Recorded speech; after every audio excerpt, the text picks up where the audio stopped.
you doing, ladies and gentlemen? Welcome to This and That. I'm your host, Xander, where we're talking about this, that, and everything in between. Good morning, Monday kind of situation, y'all. We got a lot of things changing, so I definitely wanted to touch base on a lot of stuff.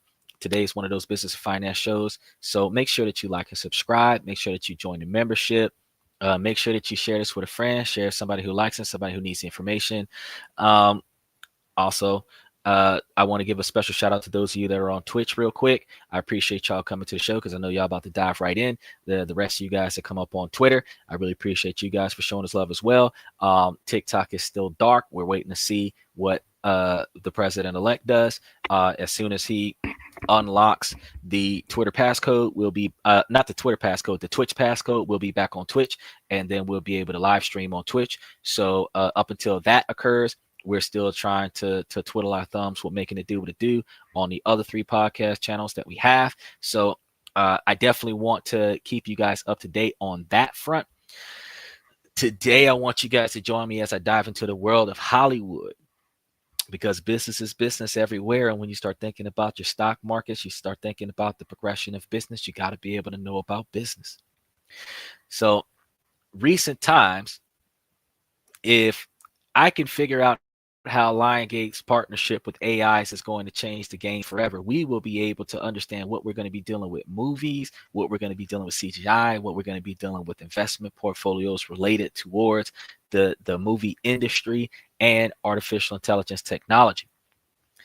So I want to start off by letting you know that Lionsgate had announced in September this groundbreaking partnership with an AI. And I'm super excited to dive into this and explore what this means for us and for Hollywood. But specifically September 18th of 2024, Lionsgate announced a partnership with Runway. Not Runaway, because that's what I first thought when I saw it. I was like, why are they grabbing runaways? But no, it is the company Runway, a generative AI video platform. It's actually pretty cool. And this collaboration is described as first of its kind for major Hollywood studios, allowing Runway to train a custom AI model using Lionsgate's extensive library of films and television content. And what they're going to do is they're basically going to take all of the archived content that Lionsgate has, they're going to incorporate it into this generative AI, and then this AI is going to be able to replicate images and concepts and stuff to that effect that will aid them in expediting their ability to create movies. And I'm going to go into that a little bit more in just a moment.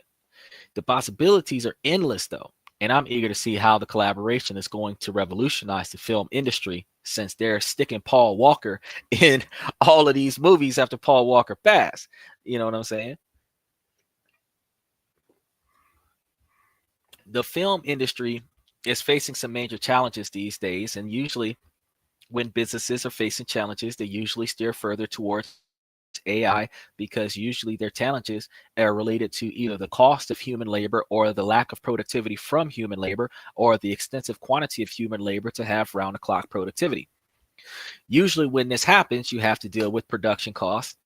The production costs are skyrocketing in the movie industry, and it's becoming increasingly difficult for studios to turn a profit. The biggest issue, though, is the need for innovative storytelling, which nobody is being really original these days. We actually had the last generation of movies, a bunch of remakes of movies that were already made before. So nobody's really coming out with an original idea. They're just coming up with a remake or a spin-off off of an idea that was already used before. Now, back in the 70s and 80s, everybody had an original idea.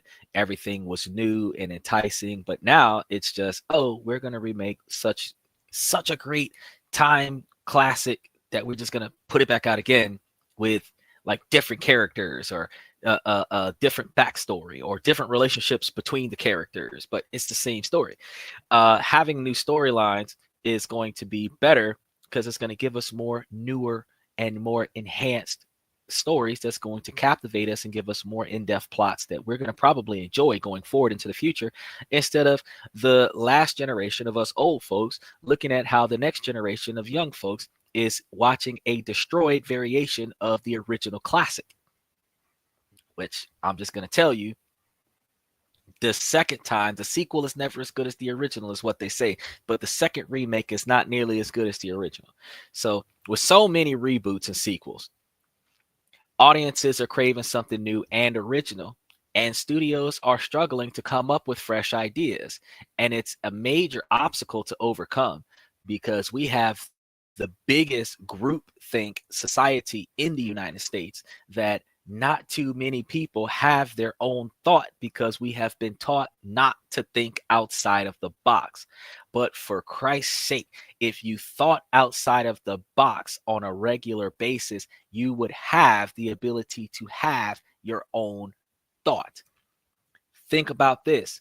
If 100 people are working in a movie industry and everybody writes down one page of an idea that they have never heard from anyone else before and put all 100 pages together, you would have a really strange movie. But I can guarantee you that if you can pick out some similarities amongst the ideas, you will definitely have at least 5 or 10 stories out of 100 different people writing a one-page storyline related to a specific topic. Just saying. However, they're struggling. The industry is in desperate need of a game changer. And that's exactly what this partnership with AI could be. It's also going to allow them to be lazy. It's also going to allow them to lay off a bunch of people. And it's also going to allow them to make a ton more money with lower labor costs and lower overheads. So it's actually beneficial for the company all the way around. Another major challenge is the sheer amount of data that needs to be processed and analyzed, from script development to post production. There are countless decisions that need to be made, and it could be overwhelming. That's why the producer and the director make so much money on the video, because there's so many decisions that need to be made. However, that's where AI comes in, which means that you're going to have a lot of screenwriters and a lot of producers and directors that are going to start getting replaced with AI technology, and you're going to have more tech designers that are going to be leading the movie industry than you're going to have actually original idea concepts from directors and producers. But, you know, we're going to be looking at the fallout later. So it can process vast amounts of data in seconds, freeing up creativity to focus on the creative aspects of filmmaking. The current development process is also very painfully slow. So the scripts take months, sometimes even years. And that's one of the reasons why the movie studios buy a completed script or manuscript from somebody who has worked on it for years, instead of the stories themselves being drawn together by the people who work for the company. They typically pay a few $100,000, sometimes maybe 40, 50, $60,000. Like the girl that had wrote Precious, she had got like 60 grand for her story, and she played in the movie for the sake of the fact that they don't have to write these stories. But that story that paid that girl 60 grand had made about $240 million for a girl that got $60,000 for the original script, and she acted in a play at the same time. I mean, come on. I ain't got to act in the play. If I write a good story and you gave me 100 grand for it, I don't really care how many millions that you get, but that's where they're making their profits at. But they don't have as many people writing scripts as they used to. So you don't have a bunch of storytellers that are writing novels or writing in their journals and turning those journals and those stories into a conceptual, like chicken soup for the soul kind of situations, where you can actually turn that into the tales from the crypt, or the horror stories, or the Midnight Club, where it's individual stories that are all collaborated together to make a movie, to make a series. They're not doing that kind of stuff anymore, and because of that, they're having a hard time with getting scripts. So by the time they're ready to go into production, the scripts are sometimes outdated. Let's be honest. all they have to do is change the timeline and maybe change the backstory. And not a lot of those scripts are that outdated. But if they're doing a movie that's based on current characters like the current president of the United States, or the current people in political power, or current relationships between governmental powers, and then those situations change before the movie gets created, then yeah, you would be dealing with a technically outdated story. But if you make a story that is about the past instead of about the present or about the future, then all you really have to do is change the dates and you still kind of got a story. They're being fickle about it. Who cares? AI can still help streamline this process, getting scripts into production faster and more efficiently. And let's not forget about the casting. It's a tedious and time-consuming process that can be greatly improved with AI. Imagine being able to analyze actors' previous performances and predicting their suitability for a role. It's going to be a real game changer there. Then there's the issue of audience engagements. Studios spend millions of dollars on marketing campaigns, but often they're not targeted to the right audience. AI can help analyze audience data, predicting who will respond to a film and how to reach them. The primary goal of this partnership is to enhance Lionsgate's production capabilities by utilizing AI to assist in pre-production and post-production processes. That actually is going to be a very good way to go, because if they're marketing better, their ROI is going to be a lot higher than what it was back in the day. The AI model will be tailored specifically to Lionsgate's property content, so their proprietary content, helping filmmakers, directors, and creative talent augment their work. Lionsgate aims to leverage this technology to save costs in areas such as storyboarding and special effects, which could potentially amount to millions and millions of dollars that they're not going to be spending.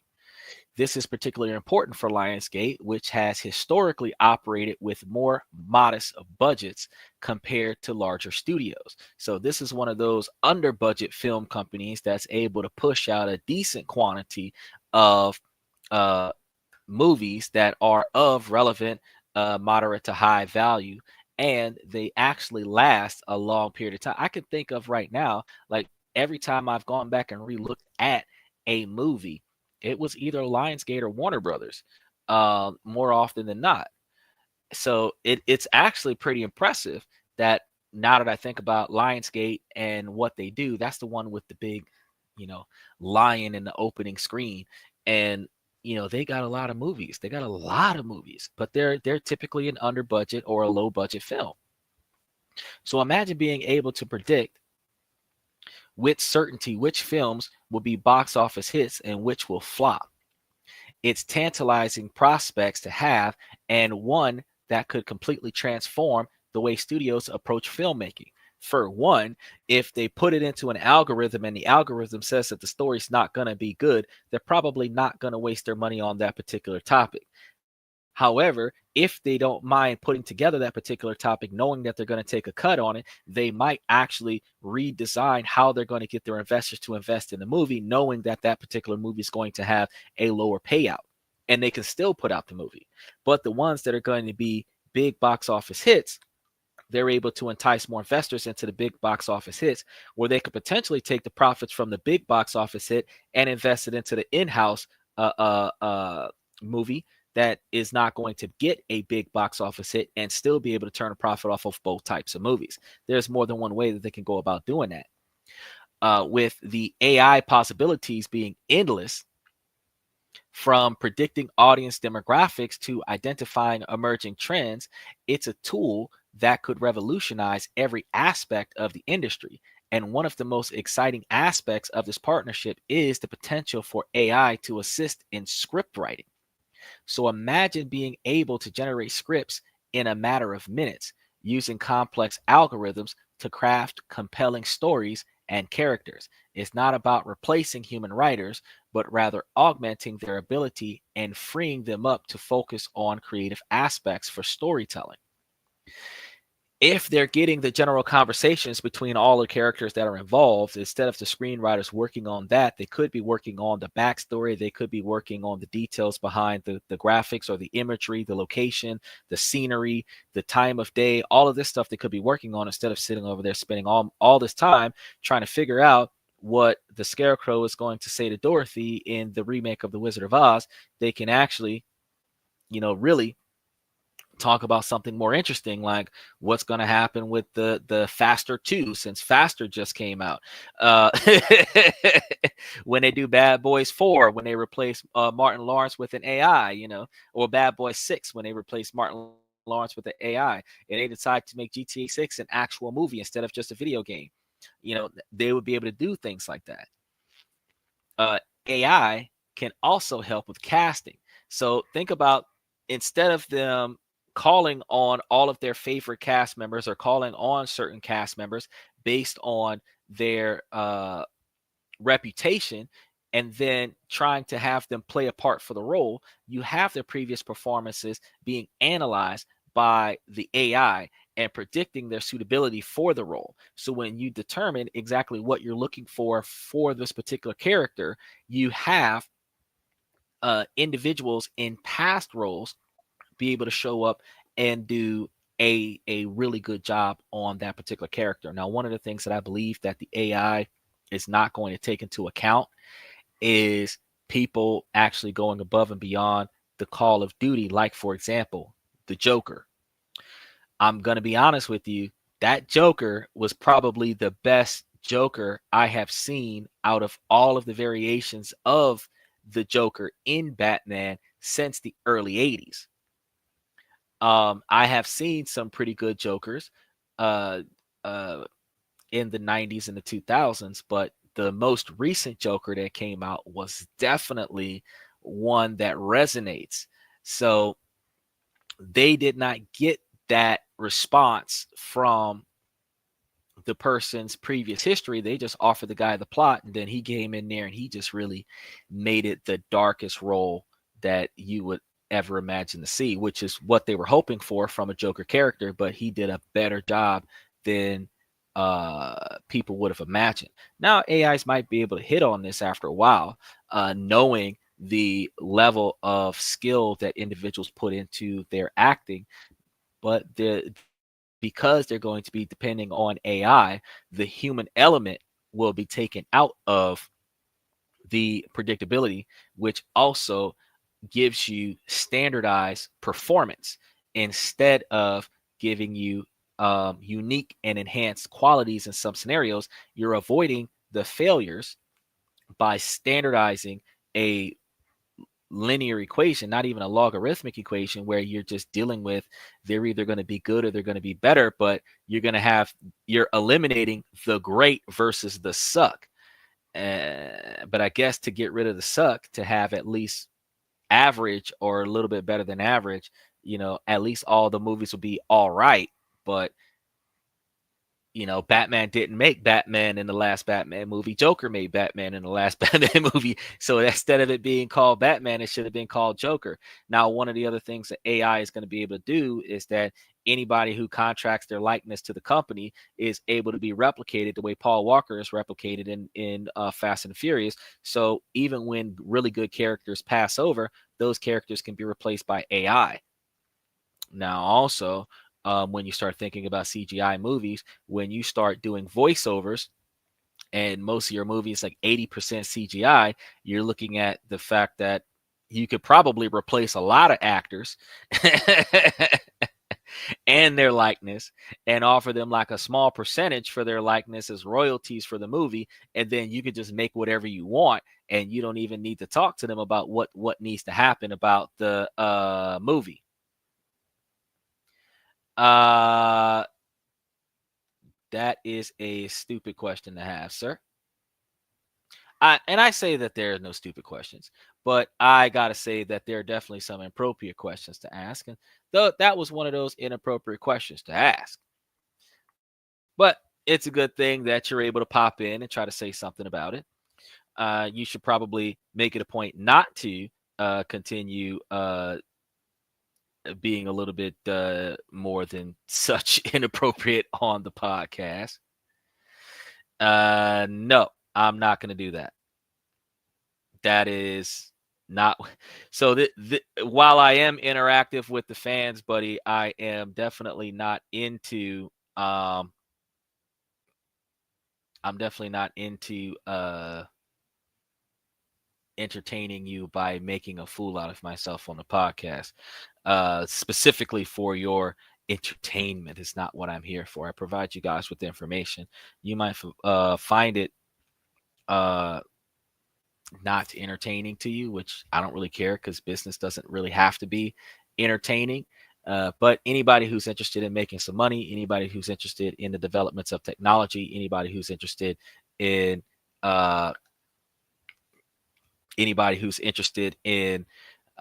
advancing their knowledge in anything that's going to make them successful in our Republican capitalist country, that for the next 4 years you must make your own money because they're not giving us any government funds for anything anymore. If they're still giving us stimulus checks, we'll be lucky. It makes absolutely no sense for us to be broke at the end of this 4-year term and not made anything out of ourselves. In the next 4 years, we should be able to find a way to make ourselves financially successful. And if we're not, then we need to change the way we do business. That's just the way it is. So one way or another, we've got to figure the situation out. We're either going to make our money make money for us, or we're going to continue to work for billionaires that are going to keep making themselves rich while we stay poor. But opt in. If you're going to opt in, then it's a good idea for you to opt in relatively close to topic, because it makes more sense. Because even as a young adult, you look foolish jumping onto a podcast full of adults that are talking about business and finance or relationship topics, social interactions, and how to be a better man, and then get in here and decide to make a behind out of yourself. So let's just be real.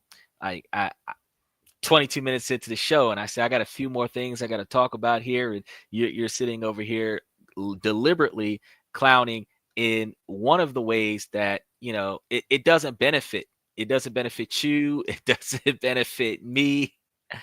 I don't have the issues with people that like to troll the podcast, because it happens. It happens. But I prefer that you troll the podcast in a more appropriate fashion. I mean, some ridiculous off the wall questions that are still appropriately done, where you're not trying to deliberately cause me to get canceled because you think I'm a puppet and just say what you say to say and spell what you say to spell and ask me ridiculous questions about my masculinity. I'm going to be honest with you, bud. That's not how this works. But I appreciate you coming to the show today. It definitely lets me know that you've seen us. You're still paying attention to us. You're probably juggling other accounts because I haven't seen your buddy in here in a minute.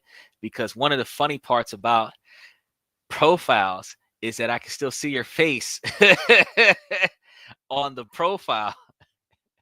And your dad, Joe, was on the show a couple months ago. And he don't understand why you ain't behaving. So I don't understand. All right, don't let me get you off topic. Hey, look, it's cool. If Bricko mode, you could get Bricko mode to get back up here. I was going to tell him what happened with the $30 that he gave me. Well, if you behave better, you'd have friends. You're going to tell me that you don't have friends. Look at what you're telling me in the comment section, bro. Like, I'm going to be real with you, but even when I was young, oh,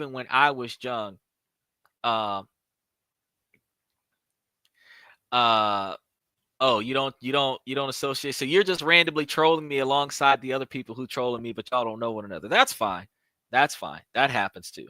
But even when I was your age, though, we didn't do prank calls when I was growing up because it was a waste of money because you got to pay per minute to make a phone call. You know what I'm saying? We didn't go out there and egg people's houses because that's like wasting food, and we had to waste gas. And, we've got to travel all the way out here to potentially get arrested for doing something that we thought was funny. I mean, the internet that's happened in 2024, well, it happened in 2009, but the internet that has happened is giving people the ability to have anonymity, so you're not being held responsible for your actions because you can't be identified, or you think you can't be identified. I mean, I could put forth the effort to block your account, but I don't really care about that.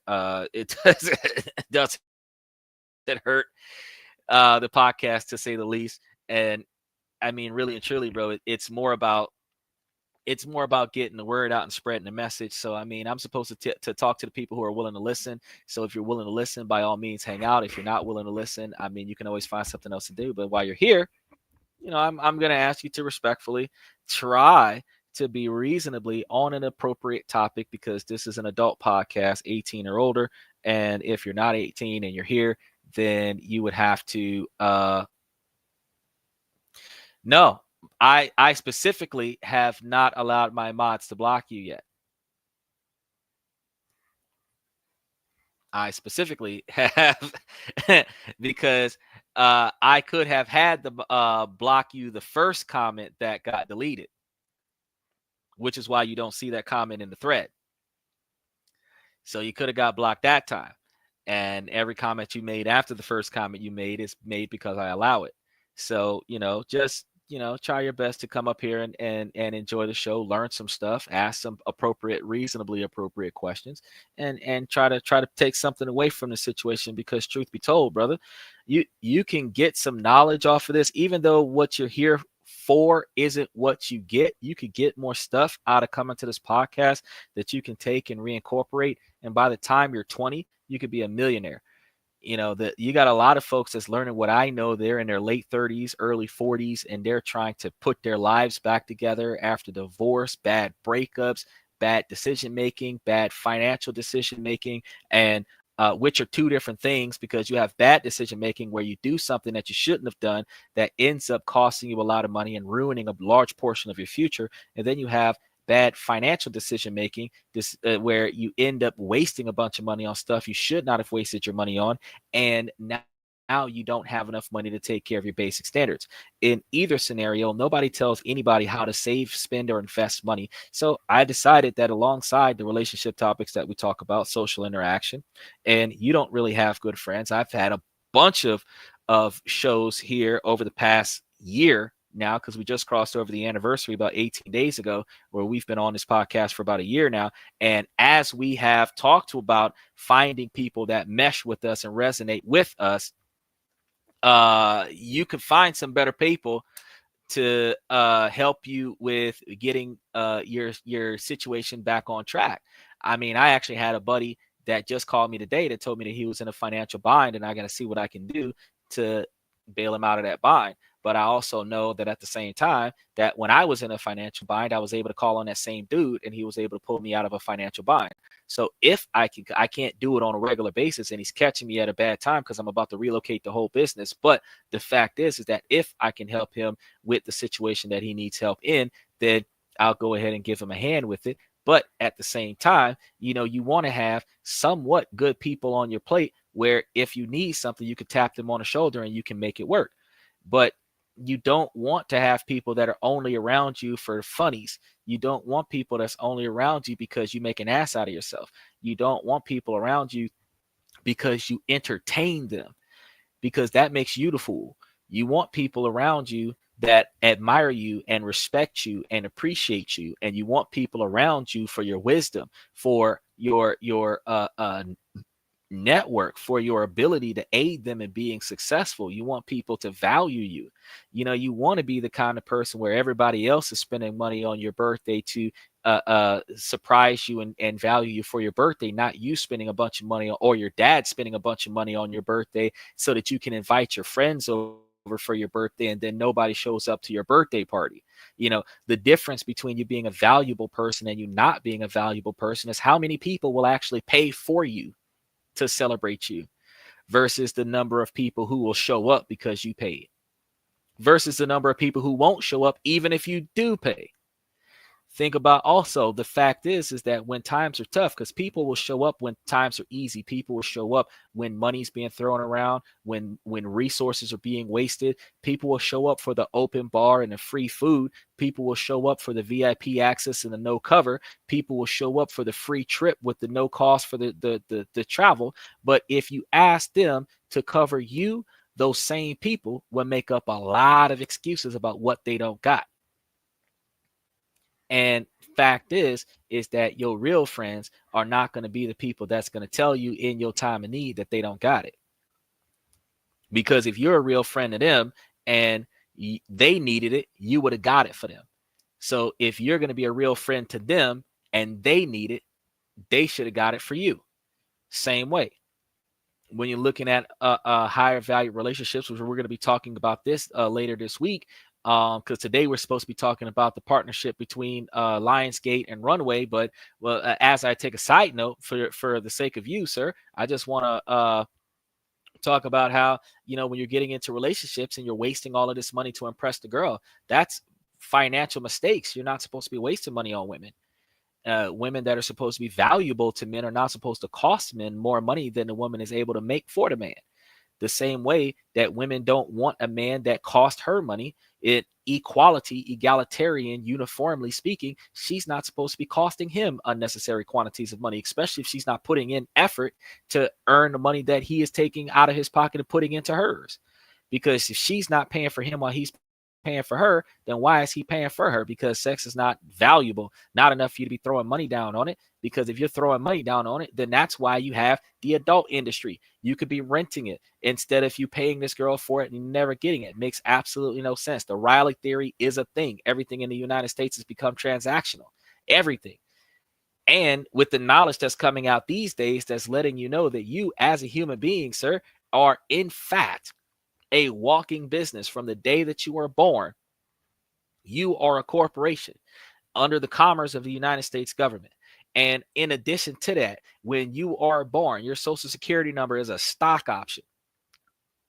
And your credit is based on that stock option. And your value is based on how much money you can make. And your net worth is based on that stock option. Which is why when you get arrested, they put a lien against your name, which they can't do these things if you got sovereignty. And so many people try to run out there and half-ass get them sovereignty, but you surrender and relinquish all of your rights as a U.S. citizen, which then puts you in a compromising position because your constitutional rights in the United States are for American citizens more often than just the people on American soil. So you can't start barking the Constitution as a sovereign person. You just got to deal with the bullshit that they put you through. But you can evade some of the stuff that they would put you through if you ran out there and did sovereignty. Instead of running out there doing sovereignty in American soil, you should just get you a U.S. passport, fly to another country, relinquish your citizenship, and just live in another country that you prefer to be in. So what do those vendor cards really mean? Are you talking about the vendor cards on my podcast, or are you talking about vendor cards for other companies? Because the vendor cards, depending on which ones you're talking about, vendor cards could be representing a product. They could be representing certain businesses. They could be representing certain stock options. They could be representing, like if you're talking about the VIN number identification card on the vehicles, it could be representing certain assets. I mean, you got to be a little bit more specific. You said, maybe I just heard about them roughly. Well, I tell you what I can do. I can do a little bit of in-depth research on the vendor cards to figure out exactly what you're referencing with the vendor cards. And then I throw that into later this week and have a show about it later this week. And we can go into the vendor cards and everything that's related to vendor cards. Because I was actually spending the largest portion of this weekend piecing together the shows for the next 2 weeks, because I was bringing up small business owners where people have started up their own business. They're freelance workers. They've made their own companies, and now they're promoting their companies on my podcast. I'm doing startup businesses myself. I've actually got 3 or 4 businesses up going right now. I actually got a few employees up underneath my belt. I've got a partner that I work with, and I know what it's like to start up a business. So I know what it's like about needing promotion. So I know that, I can turn a profit by promoting people on my podcast. I can increase viewership by having a variation of guests on my podcast, so we can help each other. I could promo them, they could promo me. I can get more followers and get and increase the quantity of people that are looking at the stuff that I got to offer, because I got more than one thing going. I got more than one thing popping up here. But I've got I today was just talking about Lionsgate, because it just turned out that recently, and I know that September 18th was like 2 months ago, but they're actually switching over to AI. I've been talking about AI for the last like 9 months, when I was telling you guys how AI was taking over in a rapid succession. And as soon as I cut the story, they Amazon put out 200,000 robots, and then got rid of a large majority of their labor. Then right after that, when I did a follow-up story about AI, then Elon Musk put out the robots. And Elon Musk wasn't the only one that was doing robots, but Elon Musk was the first person to put out a fully functional robot. There's another company that's making life-like robots, humanoid robots. Then Elon Musk, who was supposed to be doing the Cybertruck with the fully autonomous driving, he put the fully autonomous driving software in a different product. So he never updated the Cybertrucks that are piloting out with the fully autonomous driving. They don't have the full, but they're charging $25,000 more than the asking price, which is $20,000 more than the original offer in the original reservation. When you reserved, it was like $79.99 or $69.99, something like that, for the premium model with all the bells and whistles on it. And now for $100,000, you get the base model with no bulletproof glass. You get no reinforced anything. You don't have the self-driving technology. You're missing out on so much stuff in comparison to what he said he was going to provide for you. And then you're paying an extra $25,000 to get it now. If I'm gonna pay $100,000 for the dang truck, it should be able to drive itself. That was one of the main reasons. 3 factors that I wanted off of that particular vehicle: the 500-mile drive range, the self-driving capability, and the bulletproof panel, resistant to 9mm, and bulletproof windows. The 4th thing was the solar panel on the vehicle. They gave it, I do believe, like a 1/4 mile of charge time on it every 24 hours. It wasn't a lot of charge time, but for those of us who don't go very far, most days would more than likely be able to fully recharge their vehicle, or at least bring their vehicle back up to 85% if you're getting a 1/2 mile trickle charge every day. And if you do have a lot of technology working off of your Cybertruck, if you had a large quantity of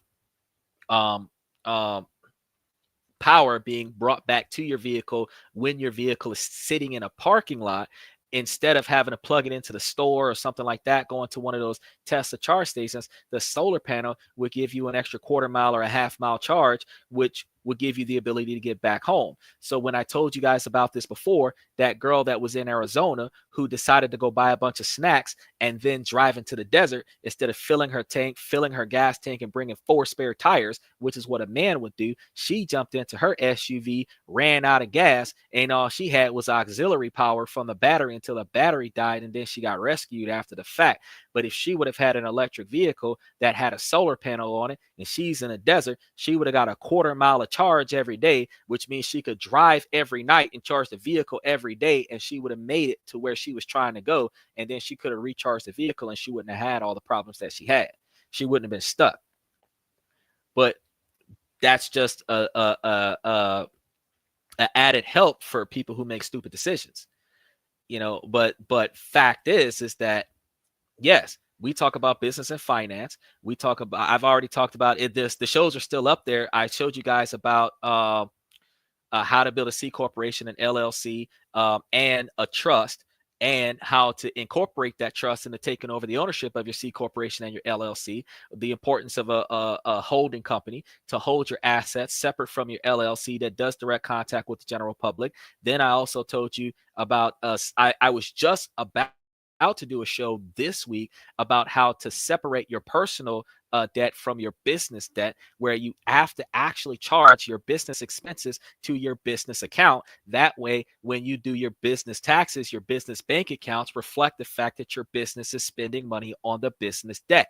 Um, and then not intertwining your business debt with your personal credit card, so that you're not tanking your personal credit cards, which tanks your personal credit score, which makes it difficult for you to get personal financing, because your personal debt is higher than it needs to be because you're holding all of the business debt. So I tell you guys all of these things to kind of make you guys a little bit more successful. So he was asking about Boston Dynamics. I had, you know what, Michigan, I'm going to do that show this week as well, because I have seen that show uh 3 times as a headline when I was looking at yesterday, should I go off of that show? And I'm actually going to I'm taking notes. I'm going to make sure that uh Michigan Boston Dynamics. Look, I'm spelling Michigan wrong. I'm gonna be throwing that into a show later this week as well, because there was a concept that I was looking at, and I was weighing my options earlier today, but I didn't get an opportunity to put that particular show together, because like I told you, my buddy had called me and he told me that he needed some help. So right before the podcast, instead of me scheduling that show, I actually stopped scheduling shows and was talking to him the hour before the show, and then I started the show 30 minutes late. So instead of me teeing off the show at 8 o'clock, I teed off the show at 8:35 Central Time instead, because it's like 9 Eastern, 8 Central, 5 Pacific. We go live 7 days a week. Every week we go live. We don't always start at the top of the hour. One of the reasons is because we have a few issues with the internet where we are, because the Wi-Fi towers are under repair. And the other issue is that I got to handle the whole business on my own. So since a lot of the workers are dealing with the worker half of things, the boss half of things has to be handled by the boss. My partner isn't doing his half of the partnership with bossing up on stuff. So I have to boss up on the things by myself, which means I got to handle the whole overhead. And funny, as the executive director, I'm handling the overhead and he's the chief financial officer. I don't understand. We got to start rethinking our roles here. But at the same time, I'm mentoring him. He's an apprentice of mine. I'm mentoring him on how to be successful in business. So it's hard to crack a boulder, because hard heads make soft behinds. But as I'm able to show him success, he's able to see why what I was telling him works. But it really, everything when you're building up a business is a snail's pace. It's not a quick fix. It's not instant gratification. I tell him this all the time.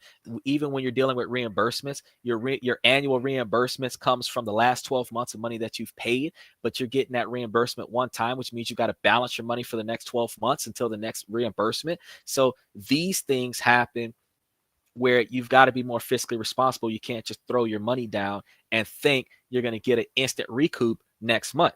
It doesn't even work that way when you invest in cash stocks, which are blue chip companies that take your investments and do quarterly returns. Even in a cash stock, you put your money up this month in November, you're not going to get your first payout until January. Or if they're quarterly, it's supposed to be paid out in February, you're not going to get your first payout until February, which means you'd have to wait 4 months until you get those payouts. So Opt-in said, you think these lithium deposits are really partly or fully behind the natural disaster? I can't say. I know that they have some people that were talking about hypothetically that the it's not even hypothetically. It was talked about many years ago that the humans have the ability to create storms, and it was supposed to be like some type of holy whatever that they were talking about, that they named this machine that's a satellite in the sky, and it's supposed to send a laser beam down into the middle of the ocean, and it creates a typhoon. and then that typhoon travels the direction they want it to travel and devastate whatever country they want it to devastate, which is a form of biological warfare or technological warfare, where they're not actually sending troops to go and destroy other people, but they're manipulating the weather. And you got to understand, if you create a machine that creates storms, but you don't create a machine that stops storms. So it's not targeting a hurricane and eliminating it. It's not targeting a typhoon and a tsunami and eliminating it. It is striking the earth and creating the typhoon, creating the hurricane, creating the typhoon. And then that storm that was created goes out of control and destroys a plethora of civilizations, a lot like what they did when they released COVID in the military games. October, the year before, COVID shut down the world. They create stuff and then they can't regulate it. And then they have to try their best to do collateral damage after they release it into the general population. And that's not even a conspiracy. We see a lot of these things in movies, and people say, well, movies aren't real, but you have to understand, in the 20s, 30s, 40s, and 50s, information was delivered through entertainment so that it would be received better. Anything that's catastrophic, anything that's devastating, anything that's emotionally heartbreaking is stuff that is being passed through entertainment. So zombies was a whole trend about people getting infected with the virus and then being half dead. Truth is, COVID is the product of that movie. It didn't go out the same way. People aren't running around eating each other's brains and everything, but it was a man-made biological warfare device that got released into the general population and was not controlled by its local government. That's the plot of Resident Evil, Walking Dead, Land of the Dead, Fear of the Walking Dead. That is the plot, and that's what the hell happened in 2019. So even with some of the other things that happens, when you guys found out about the 2.5 million shallow graves in Wisconsin in the middle of an open airfield, nobody knows what those shallow graves were there for, but those graves were there long before all this stuff happened in COVID. But guess what? The number of people that died from COVID in the last 4 years is less than the number of people that died from the flu in 1 year. Every year for the last 50 years, but the whole world shut down because this new thing happened. See what I'm saying? And you've got to understand that when we start talking, somebody's got to talk about it. When we start talking about realistic, not conspiracy theories, not hypothetical government corruption, we're not talking about that. We're talking about realistically, how can you learn from your economy? How can you learn from your neighboring economies? How can you make yourself successful? How can you build yourself a safeguard from some of the things that happens in this country and around the world? Somebody's got to talk about it. So on this podcast, when I come across certain things that seem interesting to the general population, I typically want to talk about it to some degree. And then after I go over it for a little bit, then when things start progressing in the worst fashion, I did give you a scenario similar to that, because I did give you guys a scenario back in July of the red team crossing the finish line. Then in August, what did I tell you? They are implementing policies from the red team when they changed over the tax brackets from a multi-tier tax bracket to a two-tier tax bracket.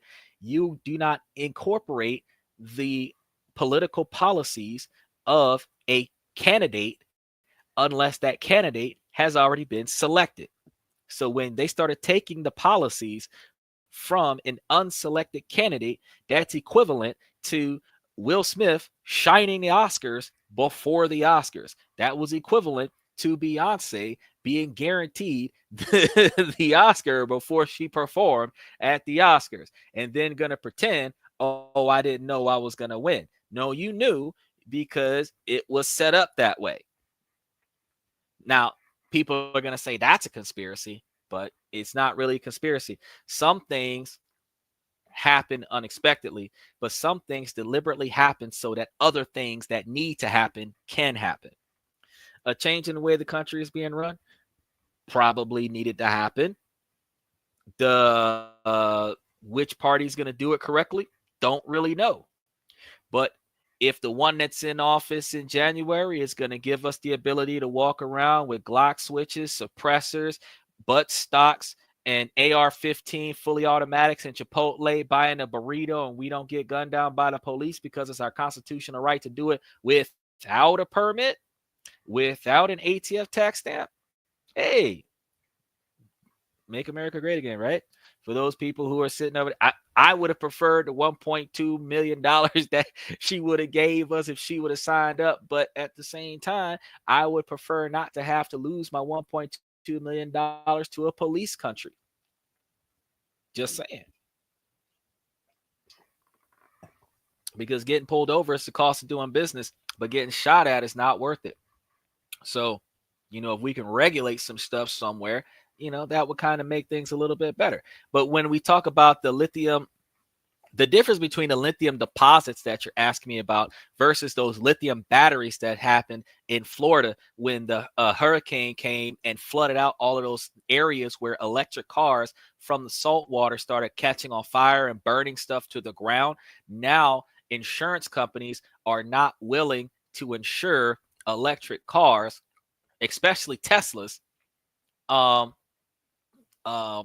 in certain natural disaster locations. I'm not saying that every insurance company is refusing to insure an electric car, but because a lot of people who own Cybertrucks and owned other electric cars that caught on fire and blew up and burned down houses, and insurance claims had to pay for the damages caused by those electric cars, you have individuals who now got their policies canceled when they didn't even have a crash from day one. They're getting policies canceled because they own that vehicle that is apparently a fire hazard in a flood zone. So now when you go and when you decide to buy yourself an electric car, the first thing you have to do is take the make and model of that car, call your current insurance company, and find out if they're willing to insure that car, full coverage, before you even go to the dealership. Because if they're not willing to insure that car, one or two things is going to happen. You're going to have to get a new insurance company to insure that car and all the other cars that you have, or you're going to have two insurance companies, one exclusively for the electric car and one for the non-electric cars. And you already know, unless you balling like that, you're going to be spending a ton of money that you can't really afford to have an electric car, which makes it less attractive to have an electric car if there's so many problems with an electric car. But I understand that you can't put a wall socket underwater. So I understand that I can't put my Tesla underwater either. So the guy who had wrapped up his Corvette before the storm came, he wrapped his Corvette up in plastic like a gift, like a Hot Wheel wrapped up in a gift, and put it into his garage. That made more sense. But I would have potentially put my car on a second floor. I would be buying cars. I would be buying a house and building a second story garage if I lived in a flood zone. I mean, if I got that kind of money, that's what I would be doing, because having my car on the ground level and it's an electric car, that's a disaster waiting to happen, especially when water rises 3 to 5 feet off the ground. He says, why can't insurance companies capitalize off the car manufacturing? It should be a lawsuit in favor. No, it's not, because insurance companies pays for property damage. So what happens is that the insurance company makes money if no claims get made. So say you got $100,000 car and the insurance company charges you $3,000 a month for the car. Nothing ever happens to the car. The insurance company is making money because nothing ever happens to the car. Say the insurance company has to pay out a $500,000 payout because the car burned down a house. Say you have one of those $1 million insurance policies where you're paying like $3,500 or $4,000 a month premium for the car. You've had the car for like 6 months, so you haven't paid nearly as much as the premium is. But because you got $1 million policy, and now all of a sudden the car just burned down a neighborhood because of the hurricane that just happened, the water floods out the car sparks up and sets everything on fire, and then everything in the area burns to the ground, and now you're taking an insurance claim out to rebuild the house that got burned down, or the 3 houses that got burned down. The insurance company is now paying out millions for one car. That's not a capital gain. The person who makes a bunch of money off of the car is the dealership. The person that makes the car and sells the car is the manufacturer. They're going to make a profit. The dealership is going to make a profit. If the car gets repaired, the mechanic shop is going to make a profit off of it. If the car gets totaled, the scrap yard is going to make a profit off of it. But the insurance company is not going to make a profit off of that. Then on top of that, you have to think about the volatility of an electric car as a homeowner, because your home insurance is only going to cover reasonable natural disasters. So your homeowner's insurance may not cover your car burning your house down. So you got to be careful with that. Then on top of that, even if it does, the only thing that the insurance is going to do is gap insurance for your mortgage. So if your house burns down because of your car, your mortgage is paid off by your home insurance. But how much money do you have to buy another house? And your car is gone too, because you had an electric car. So your car is burnt up, your house is burnt up, you have nowhere to live, and you don't have transportation, and you have an hour-and-a-half drive to work tomorrow. So you really got to think. Everybody that owns an electric car must also own a gas powered car, just in case. People who live in Florida and California, because those 2 states are almost electric only states. Everything is electric. There are 2 things that you need to have on your person at all times: a manual car, gas powered, butane tanks, a 2-wide burner for camping, and cash in a safe. Why? Because when electricity goes out, nothing's going to charge your electric car. When electricity goes out, nothing is going to power, because it takes electricity to power the gas pumps. Nothing's going to power the gas pumps. When electricity goes out, nobody's going to take credit cards, and nobody's going to give away free gas because there's no power. They're not going to give you anything. Then on top of that, if you need to buy food or any other provisions, aftermath of the storm, because leading up to the storm, people are going to buy out the whole grocery store. All of the stuff that they don't need, they're going to buy 1,000 of it. And then the stuff that they do need is going to kind of be like thrown all over the place in the grocery store, like that movie Thanksgiving.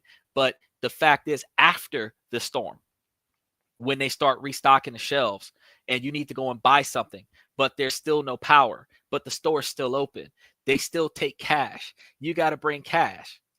You got to bring cash. And really, you need to bring not just dollars, you need to bring change. So you don't just have a safe with $1,000 in cash. You want to have some quarter rolls, some penny rolls, some dime rolls, some nickel rolls. And then you want to be able to take you some real cash currency with you when you go to the store during an emergency. We're not preparing for shit like that. What we're doing is we're living life with direct deposit and auto pay. But guess what happens when there's no power? Do you realize that if we had a cyber attack, not even like an EMP attack that knocked out all the power for 3 months, you wouldn't get a paycheck because you can't clock in. You wouldn't get direct deposit because the banks are closed, out of order. You wouldn't have any money because you can't withdraw any money from the bank account because the ATM machines are out of order. So how 3 months with no power would you be able to buy food and put gas in your car and drive anywhere? Do you have a 20-gallon gas tank at your house? No, you don't. I'm going to tell you that right now. If you've got a 1-gallon gas tank or a 5-gallon gas tank at your house, that's pretty much it in the trunk of your car. or in your garage if you have a garage since you're in New York City. But if you don't have five-gallon gas cans or one or two 20-gallon gas cans, you are not prepared for what happens. You remember Hurricane Katrina? Hurricane Katrina devastated the state of Louisiana for 4 months. No power, no gas, and no drinkable water for 4 months. How do you get paid? How do you buy food every week? How do you put gas in your car to drive to and from work every day? How do you cook? How do you keep yourself warm during the wintertime? We're not prepared for a 4-month power outage. And you're in New York City. What if it snows? You're a monoelectric state. No gas. What if it snows? But guess what? Every Walmart sells those $5 butane tanks. You can buy like 15 of them bad boys while nobody's looking, and just hold them. And go to the camping section, the sporting goods section, and go and buy you that little 2-eye burner camping set that has the little nozzle on it for the little individual 2-ounce containers. That nozzle is interchangeable for the hose that you get to attach it to the big 5-gallon butane tank, and you can have that 2-eye burner. And guess what you got now? You got heat when it's cold, and you got a 2-eye burner stove where you can cook hot food when you have no power. Now, they got this thing. You can make your own filtration system when it rains where you can collect water. You got states that try to outlaw that. But if you've got you one of those 10 or 20 foot privacy fences, can't nobody see what's going on in your yard, you could still create something like that where you can gather water, drinkable water, and keep it. Oh, you said you're in, I seen NC, I thought New York City, North Carolina, my bad. But you could store. You see those folks in them farmlands that got those 500-gallon clear tanks. Not clear, but it's like an opaque tank of water in their backyard. You're like, what the hell do they have that for? Because if I don't have no water, because the water is not drinkable, I need to have drinking water. Who cares if you could take a shower out of the faucet water if the faucet water smelling like sewage? Because guess what happens if there's no power? The water treatment plants aren't working. So that means you have all this bacteria in the water. Guess what the U.S. is doing across the country to recycle water? Instead of them putting their efforts into taking the salt water from the ocean and turning it into drinkable water, they are reclaiming the wastewater from the toilet and regurgitating that through the faucet water in your sink. So, yeah, you're going to be in a world of hurt if the water treatment plants stop filtrating the water. You'll be able to tell because your water is going to be a little bit greenish, a little bit brownish. It's going to smell a little bit bad. But if you are capturing water on your property and storing it on your property, for homeowners who got an acre plus of land, a big ass backyard, you can put some shit on there, bro. You can start preparing for natural disasters. You can start preparing for the unthinkables. If you go and get you, I know they're pretty pricey, but if you have a big business, which is why I'm talking to you guys about trying to make a moderate to high value business where you're making money, make money for you, you can go and get this stuff. But you can go and get you solar powered generators.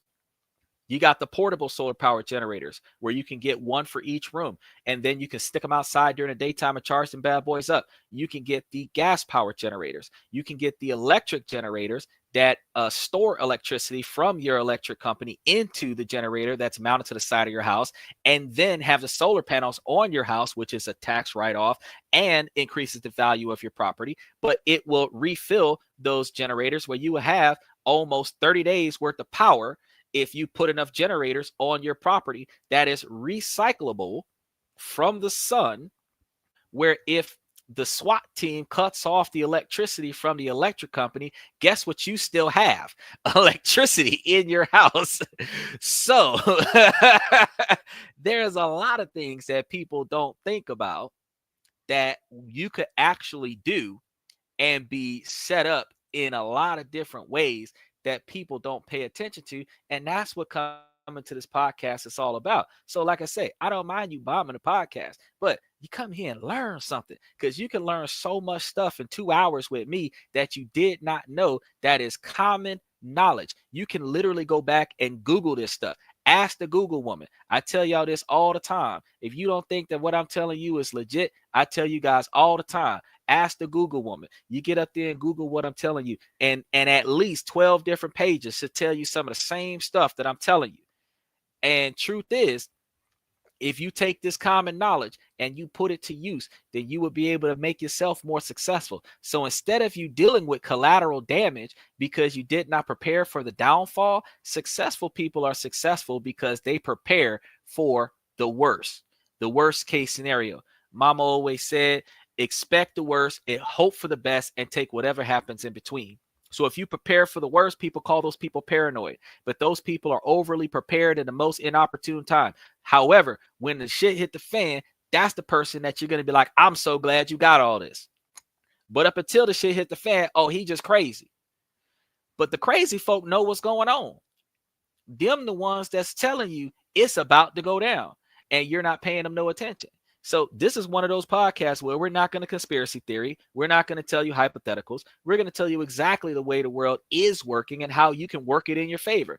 And while we're talking to you about it, I'm going to be working it in my favor. So down the line, you stay following this podcast, like and subscribe and share it with a friend. Then guess what? You will come to find out that down the line that I be that multimillionaire person that tells you that I was once that guy that didn't have anything and now look at what I got. And you'll be able to say, oh yeah, I bombed his podcast one day when he first came out and he's doing damn good right now. Opt-in says, North Carolina, my dude, I couldn't afford NYC if I sold a kidney. I know. He said, I drank out the creek during a hurricane, tasted like straight acid. Well, the fact is that the creek is going to take runoff water. The creek is, and runoff water is going to be everything.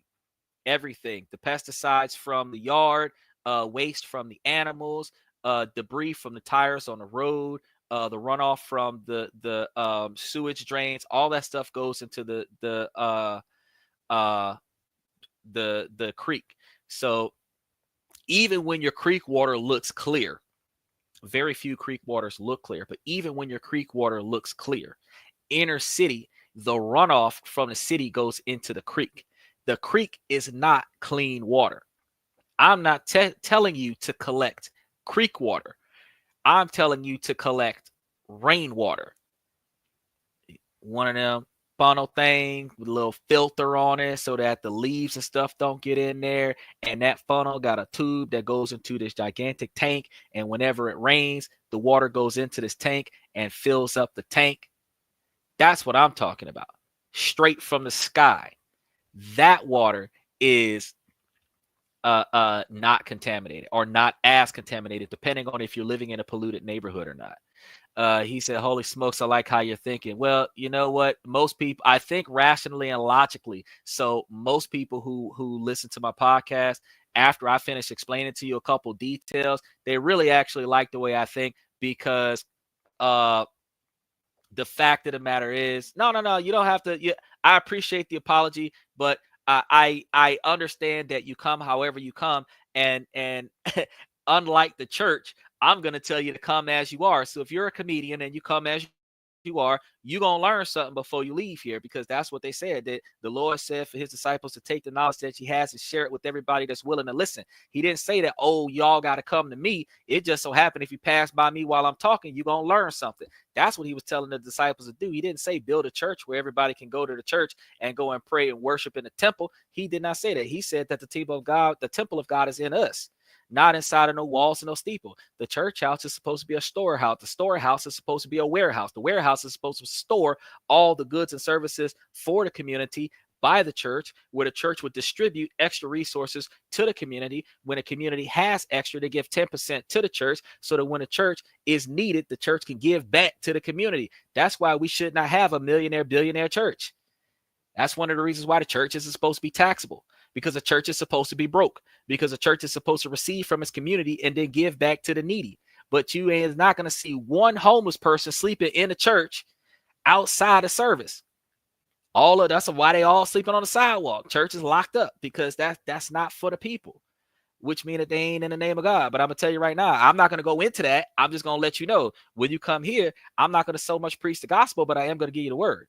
I'm gonna give you some stuff that you're gonna learn about.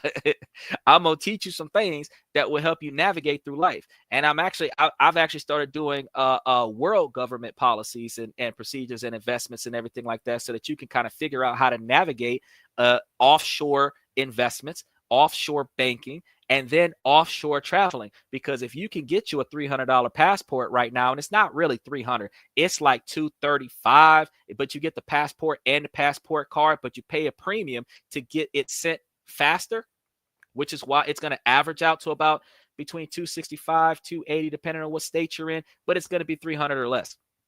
And that's going to last you 10 years. You get your passport card with a passport book, and then you can fly to any country that you want. And if you go Asia is giving you free flights around the country, free flights around the continent of Asia as an incentive for tourism. So if you spend the $2,000 to fly to Asia, you ain't spending $100 a plane ticket to fly around Asia. But if you spend $2,000 to come to America, you spending $100 to $500 to fly from state to state in America. So I'm just trying to tell you that if you know about the economy, and then you invest, like I said a few months ago, last week and last month, that if you go to Nagano, Japan, and start up a business in Nagano, Japan, they will give you $23,000. All you got to do is hire 2 locals to run the business. Now, that $23,000 at about $8,000 or $9,000 a year is the standard of living out there. And that's rounding up and adding a little bit of inflation to it. You would be paying 2 employees for 12 months for $18,000, and you would keep the difference. And in 12 months, that business should be making some money. If you got 2 people working towards your success, you don't even got to be there. And you would be able to work their profits for the following year, work their salary from the following year into your profits from the current year, where you would be able to afford to pay them at least 2 to 3 years before you go bankrupt if you have a shitty idea and it doesn't make sense out there. But if you go out there and you see what they need housing, they need places to eat. They got internet cafes for homeless people to play internet all night long. If you find one of those little niches out there that you can partner with somebody, matter of fact, and invest in their situation and get a percentage out of their business on a regular basis to make their business more successful. Invest in a mom and pop shop. There's all kinds of things that you can do over there. But if you started up your own business out there, and real estate would be the most successful one for you to start up, because if you built real estate and then you built it to focus on low-income housing developments, you would be able to boost up more revenue from poor people than you would from middle-class people, because middle-class people still live above their means. Poor people live dollar to dollar, but less poor people, you have 4 poor people in one house, they're paying the rent on time. You have one middle-class person in the house and he loses his job or gets sick or can't work for a little bit. Now your rent's not getting paid on time. One of the reasons why here in America, even though middle-class housing at $3,000 to $5,000 a month, depending on where you stay, is what a lot of real estate agents aim for, the ones that are more financially successful are the ones that are on HUD and Section 8 programs, because you're getting guaranteed money from the government every month, even during COVID, where you don't have to worry about foreclosing on a house. You don't have to worry about evicting out your tenants, because as long as somebody lives in this property, the U.S. government's going to pay you money for that house. So wouldn't it be more fiscally responsible for you to buy and hold a house and then rent it out to a Section 8 program that's going to give you money from the government every month? Or would it be better for you to go through all of this trouble to find a house, rebuild it, sell it, find another house, rebuild it, sell it, so that you can make the same amount of money? And the debt on the house is tax deductible against the profits on the house. So the amount of money that you're getting from the U.S. government might be tax-free because of the debt on the house for about 20 out of the 30 years that you mortgage the house. So you're not even paying taxes on the profits you're getting from the tenants. And since the tenants is going to stay there as long as the tenants stay there, you're not going to worry about whether or not they move or not, because they shouldn't have to move because the government's paying their rent. You got a guaranteed portfolio right there. And that's the type of portfolio that you could take the extra money that you don't need and put it into stocks and bonds that are going to give you revenue, that you could take that revenue and put that into higher risk stocks and bonds. You could take that revenue, throw it into some Bitcoin, take the revenue from the Bitcoin, throw it into the blue chip cash stocks. And then all of this stuff, guess what? Stuff it into a trust. That trust is going to take dividends. That the dividends are going to be dispersed to the beneficiaries. If you and your kids are beneficiaries, you're getting a residual income from a trust that is non-taxable.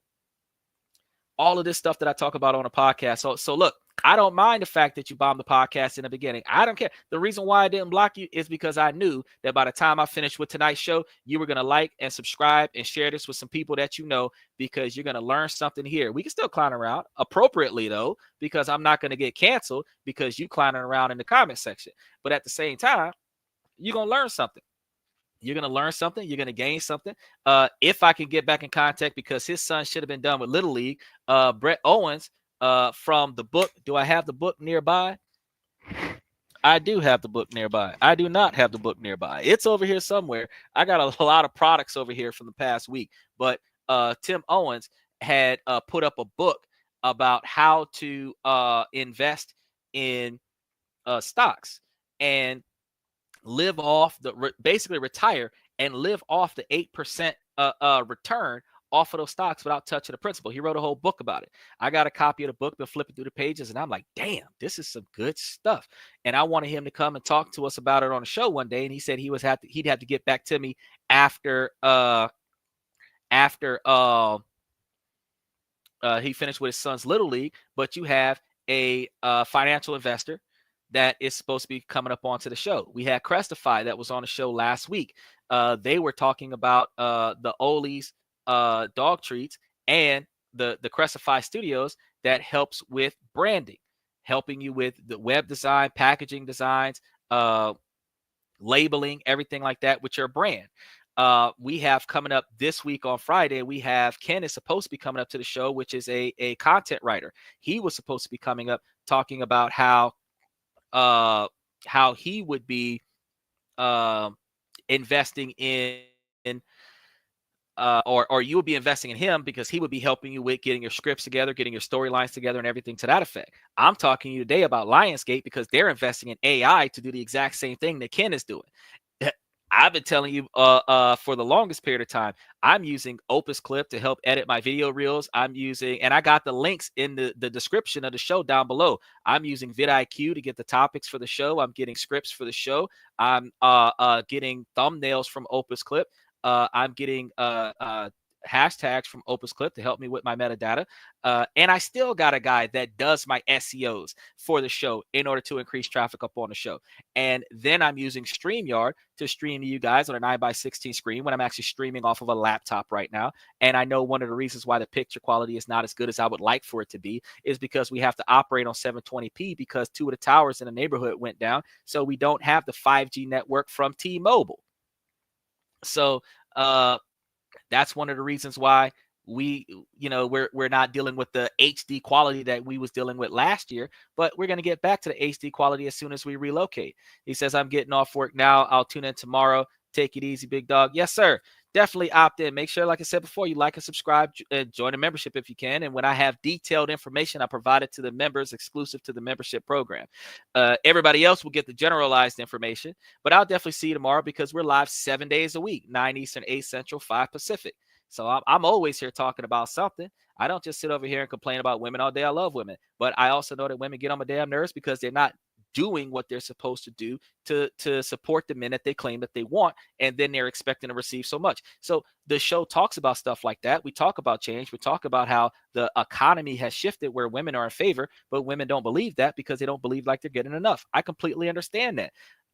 But even when I come talking about from the minority perspective, minorities feel like they're not getting enough. But as a minority, I could tell you, equality dictates that if you don't deserve it, you're not going to get it these days. That's one of the reasons why they started abolishing the affirmative action laws. But even though they abolished the affirmative action laws, they did not abolish the gender equality laws. So a black man is not going to get hired on a job because he's black, but a woman will get hired because she's a woman. And that's why I say that men got it harder than women these days, especially black men, because there are no handouts for the men.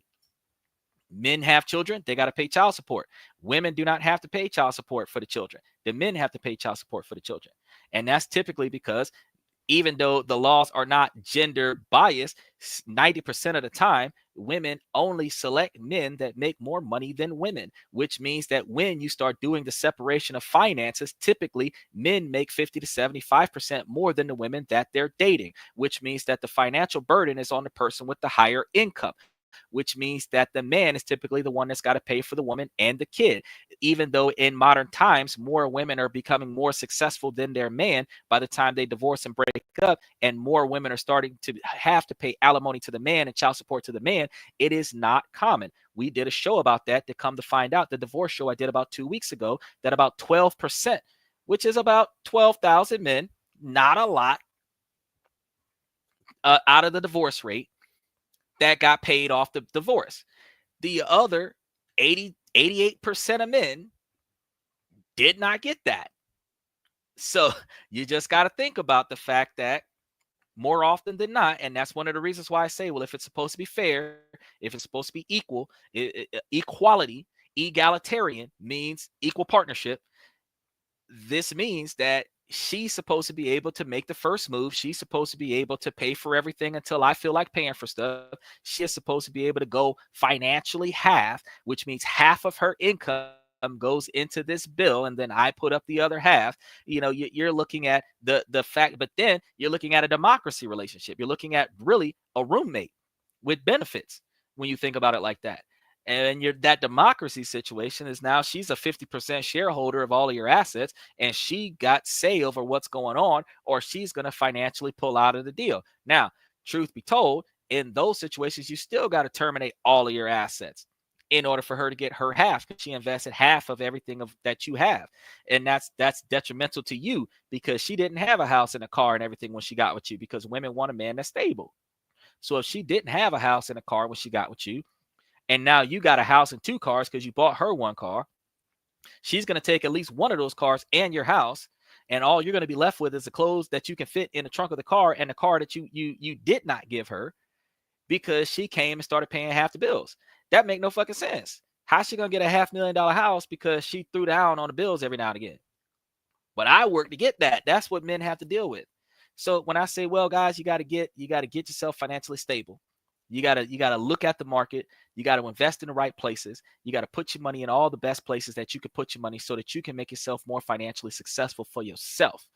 Then when these greedy women come up here looking at you, smiling at you, talking about oh, he looks successful, I want his money. Like the lady that was talking to me yesterday, I look like a lawyer because I've been in a suit 365 days of airing this show. I have never come on this show with a wife beater on or a long t-shirt or nothing like that. I ain't never looked like I just rolled out of bed. I look like I'm on my way to court. I look like I'm on my way to work. I look like I'm on my way to a business meeting, because I'm all about business. Even when I'm talking about inequalities in relationships, I'm all about business, because relationships are a business transaction nowadays. And being the head of household, guess what? Your wife is a deduction because she is a dependent. So relationships are a business transactions. Marriage, even though people say that marriage is under the eyes of the Lord, it is not. It is under the eyes of the United States government and the IRS, the Internal Revenue Service. Because when you get married and you fill out that marriage certificate and you turn it into the court, they now combine you two's financial status as a joint income. You now have done a business merger. And because you did a business merger with this money, now her debt is deductible on your income. But because you do a business merger, when you part ways, you have to liquidate the business, and half of the assets have to go to each one of the partners in the relationship. So dating is a business transaction, which is why when you're interacting with women, since they are getting the resources from the man, because not very many women that are highly successful women are dating men with no jobs. You don't have highly successful women that are dating men that are living under a bridge, sleeping at a bus stop, living in a grandma's basement, not paying no bills, playing Xbox all day. Women aren't dating those men. A woman that's successful, making 50, 75, $100,000 a year, wants a man that makes double what she makes, at least 150% of what she makes. So if she's making 50, he got to make 75. If she's making 100, he's got to make 150. If she's making 100, he can't make 30. He's broke to her. She don't want him. If she's making 50 to 75, he can't make 30, 40. If she's making 50 and he's making 50, she's still going to put him in the friend zone and take money out of his pocket, but she's not going to do anything for him. That's what I'm trying to tell you. So 99% of the time, the man's going to have to make the most money out of the relationship. Otherwise, the woman ain't going to have it. So as men, if you're looking for a companion, you're going to have to make yourself more of an elite so that you can have more options, because the lower your income, the lower your value, the lower your value, the lower your options. The same way, the lower your income and the lower your credit score, the lower the options of the type of car you can get off of a dealership. It is what it is. You can't go get the showroom floor. Your credit scores are 500. You can't get a brand new car. Your credit score ain't above a 620. Your income doesn't support a $20,000 car. You can afford this $5,000 cash car. You know, you can't afford a car with 20,000 miles on it. You can afford a car with 150,000 miles on it. Same thing. If your income not right, you're not going to be able to find you a moderate to high value woman. You'll be able to find you a moderate to low value woman, but the way you're going to get treated is not going to be the way you would get treated from a moderate to high value woman. So in order for you to increase your options and increase your opportunities by increasing other locations where you can find this option, you have to increase your wealth and increase your revenue. That's what we do on this podcast. We talk about ways to make money. We talk about ways to invest money, not spend money, invest money. Yeah, I'm going to run a few ads on the show, talk to the ladies about some of the products that are really good for them to buy because women spend money. But I'm also going to tell the women that you should be buying your own shit. I'm not going to say, oh, fellas, you should buy this for your girl. No, I'm going to say, hey, ladies, you should buy this for yourself, or you should buy this for your man, since y'all are going to spend the money. They're already talking about right now how Donald Trump spent less money than Kamala Harris. Kamala Harris damn near went bankrupt with her political campaign. She's supposed to be the one that would have been running the country if she would have won. And she put herself in debt running for president, where she spent more money than she made running for president. How is that logical to say anybody, male or female, cannot maintain a campaign budget in the trillions, but they believe that they're going to be able to maintain the U.S. budget in the trillions, almost the quadrillions. I was about to be like, nah, they're up there, but in the trillion, because we're at like $30 trillion in debt right now. So how, if she spent more than him and she's still in the hole, he spent less than her, he won, he still got money left over. And this the same man that loaned himself money on his first campaign. He loaned himself money, right? And he has to pay himself back out of his campaigns for the rest of his life because of the money that the way he loaned himself money, where basically his business loaned his campaign money, and now his campaign has to pay his business back, and his business pays him as a beneficiary of the trust of the business. These are the things that I be trying to tell y'all, that y'all can make money for y'all if you do it responsibly. So y'all got to just pay attention when I be talking to y'all, because I talk to y'all about all kinds of things. I just don't talk to y'all about all kinds of things. You understand what I'm trying to tell you? Because I'm not coming out of left field with conspiracy theories. I'm only coming to y'all with the truth and facts.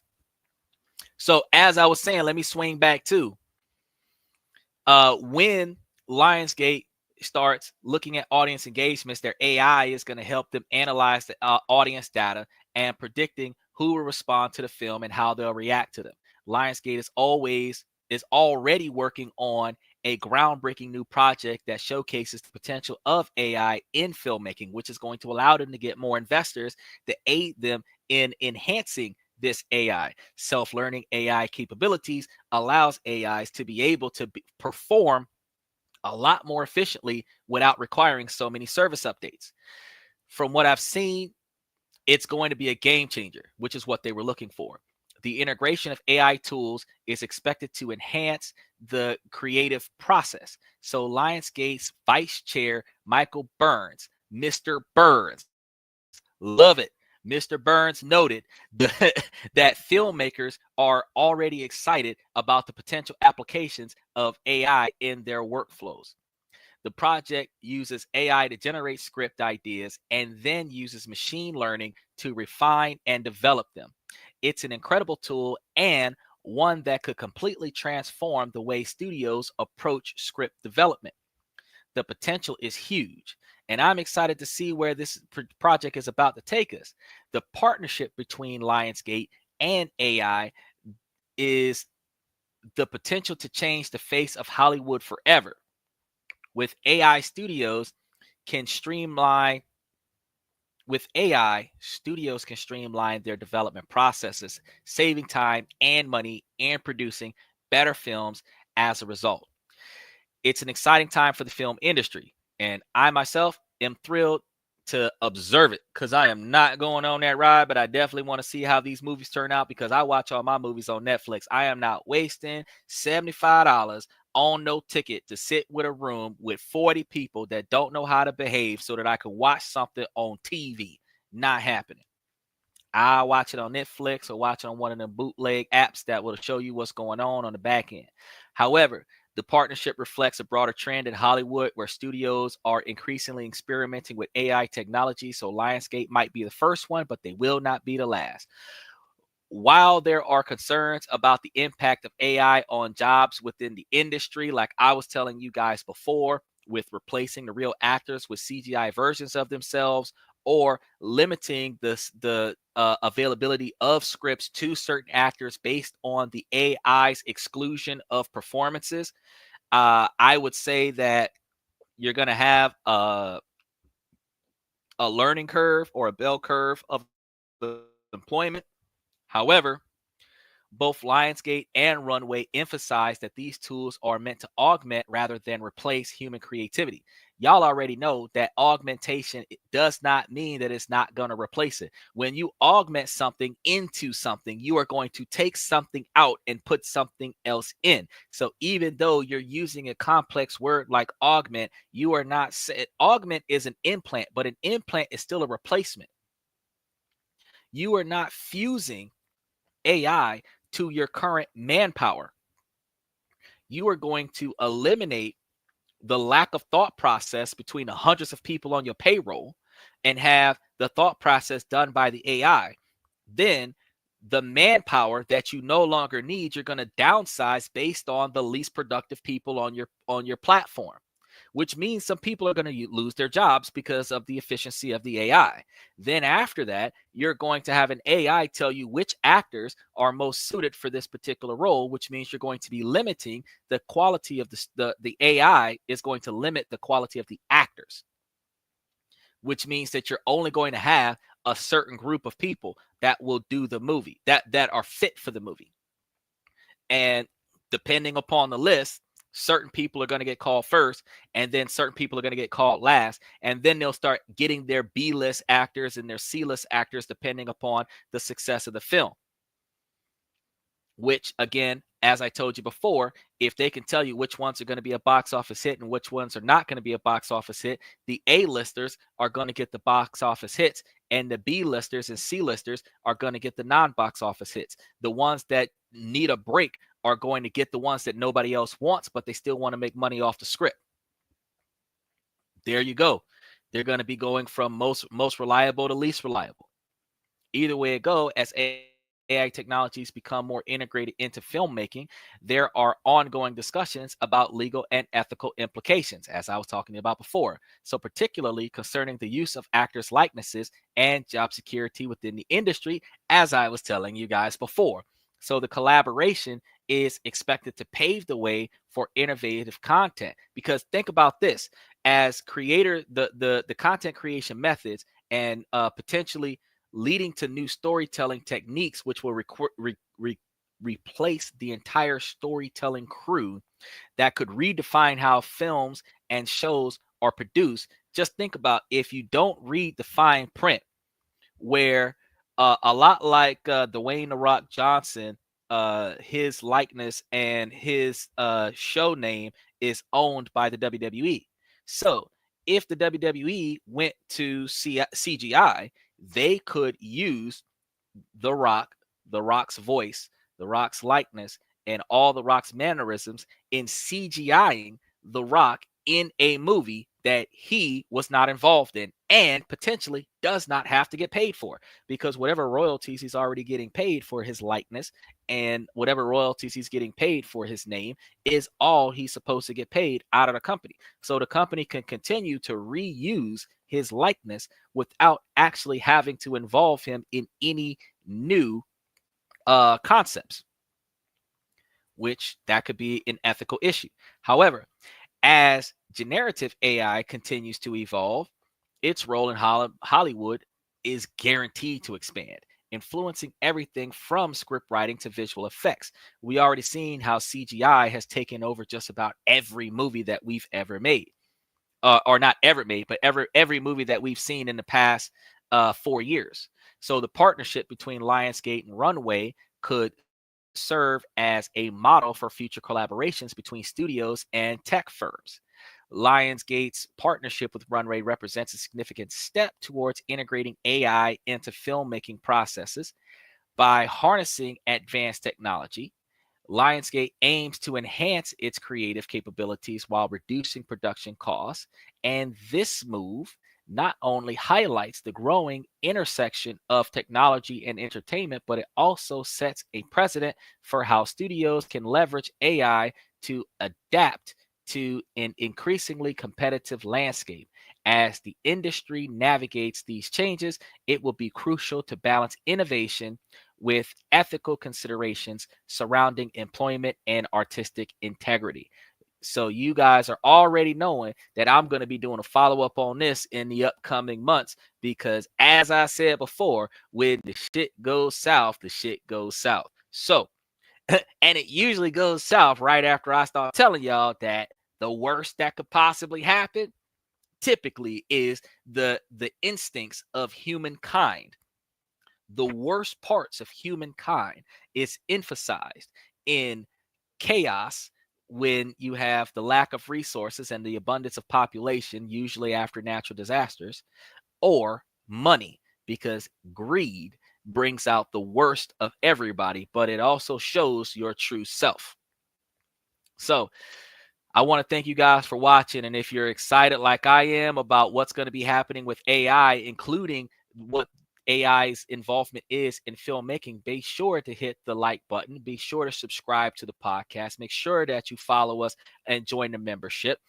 If you're on Twitch or Twitter, make sure that you hit the like button, the follow button, and keep track of us, because we're reposting these up on Twitter. And then we're also reposting them also on Twitch as well, because we're still dark on TikTok. Let me know in the comments what you think about AI in filmmaking, and do you think that it's going to be the future of Hollywood in a positive way or a negative way?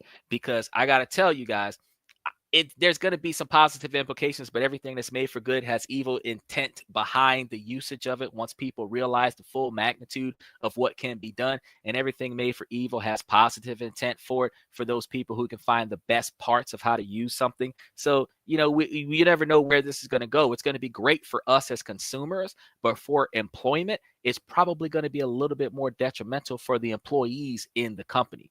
So I just wanted to throw that out there for you guys so that you guys can kind of take a look at what we're going to be headed into in upcoming months.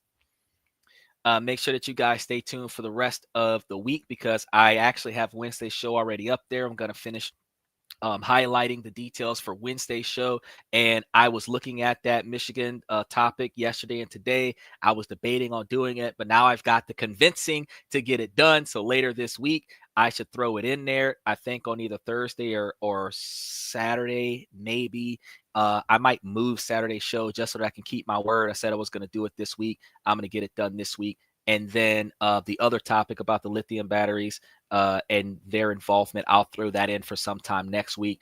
And then I'll start throwing in the rest of those relationship related topics so that we can get back on track with our relationship related topics.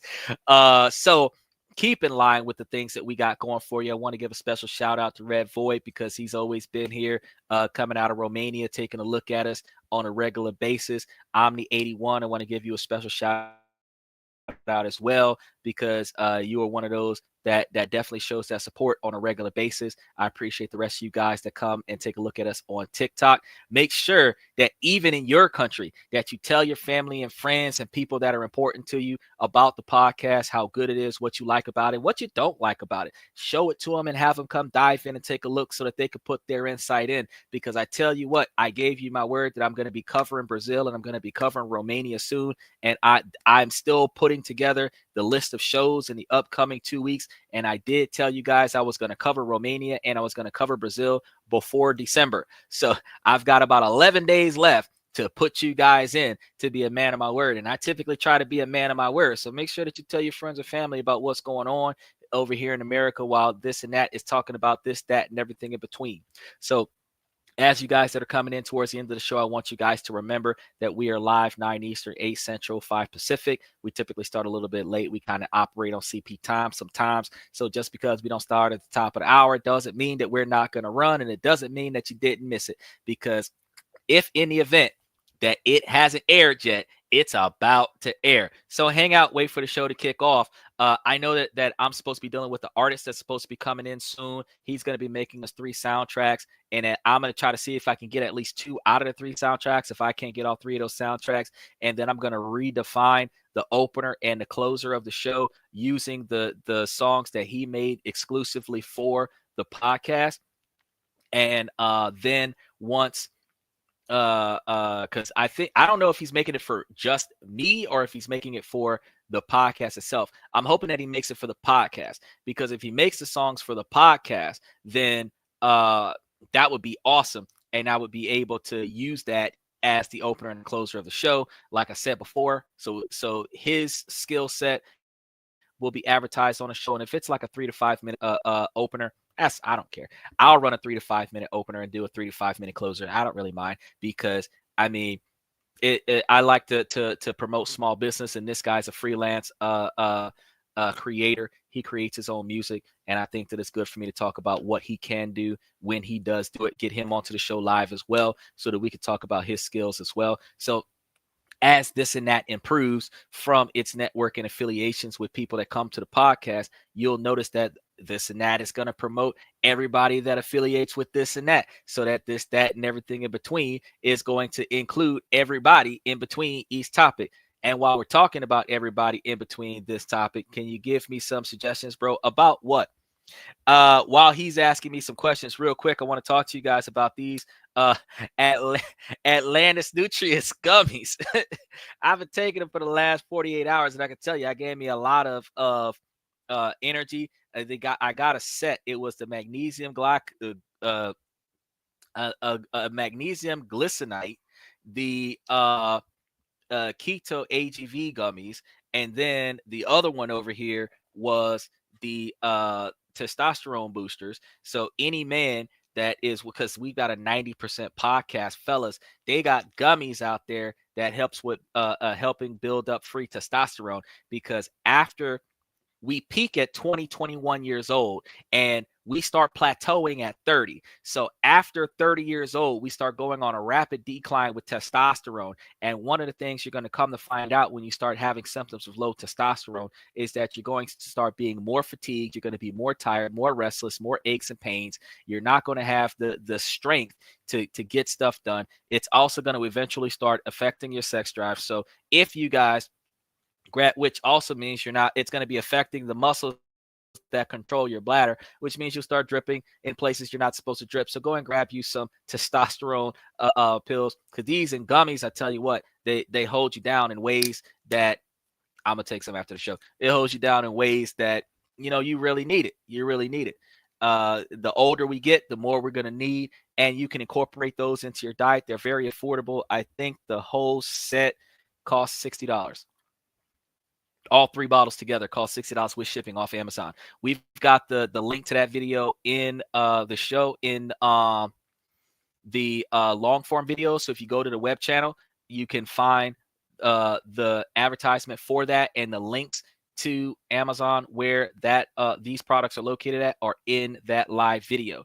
So Rudima says, I'm a school tapper getting 98%, but still 5th rank. Okay, and I get punished for not getting the first rank.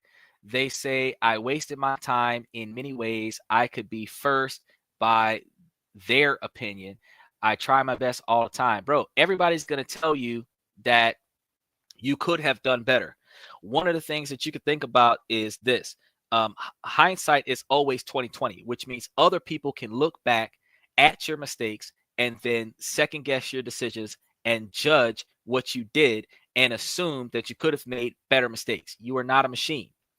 You did the best that you could, but you do still have pressure. Nevertheless, even though you have to deal with the pressures of competition, you have the pressures of performing, especially when you're performing for an audience. You have to understand that the only thing that can make you better than what you are is practice. But just like Vegeta, even if you have a natural talent, your skills are going to surpass your natural talent through practice. And the only way that you can hone your skills to be better at what you do is if you practice the way Goku practiced, with people that are better than you. Always practice with people that are better than you, because that will make you better than the people that you're playing. And always get you a variety, because people play the same way every time they play the game. They do have a little bit of a variation, but the 1 to 5 ways that they play the game is the way they always play the game. A lot like Yu-Gi-Oh, a lot like Ash Ketchum. You got to play a plethora of people. You got to travel. You got to play a plethora of people and build your skills up, because that's going to make you better. I tell my parents I tried my best. They say you are worthless unless you are first. That's being a little bit too hard. It's almost like you're in China or something like that. They say that if you didn't win first, you didn't win, because second place is the first loser, and nobody remembers third place. And in a way, for competition, that might be true in and of itself, but second place and third place still gets endorsements. Second place and third place still gets sponsorships. Second place and third place still gets prize money. Not as much as first place, but you can still make a career at second place or third place. And then you could be like LeBron James, and you could just last longer than everybody else, and then become called, they will call you the greatest, even though you're half as good as everybody else, because you outlasted all of the people that were better than you. It doesn't matter. But one thing my mother always told me was, specifically, bro, no matter how good you are, there is always going to be somebody better than you.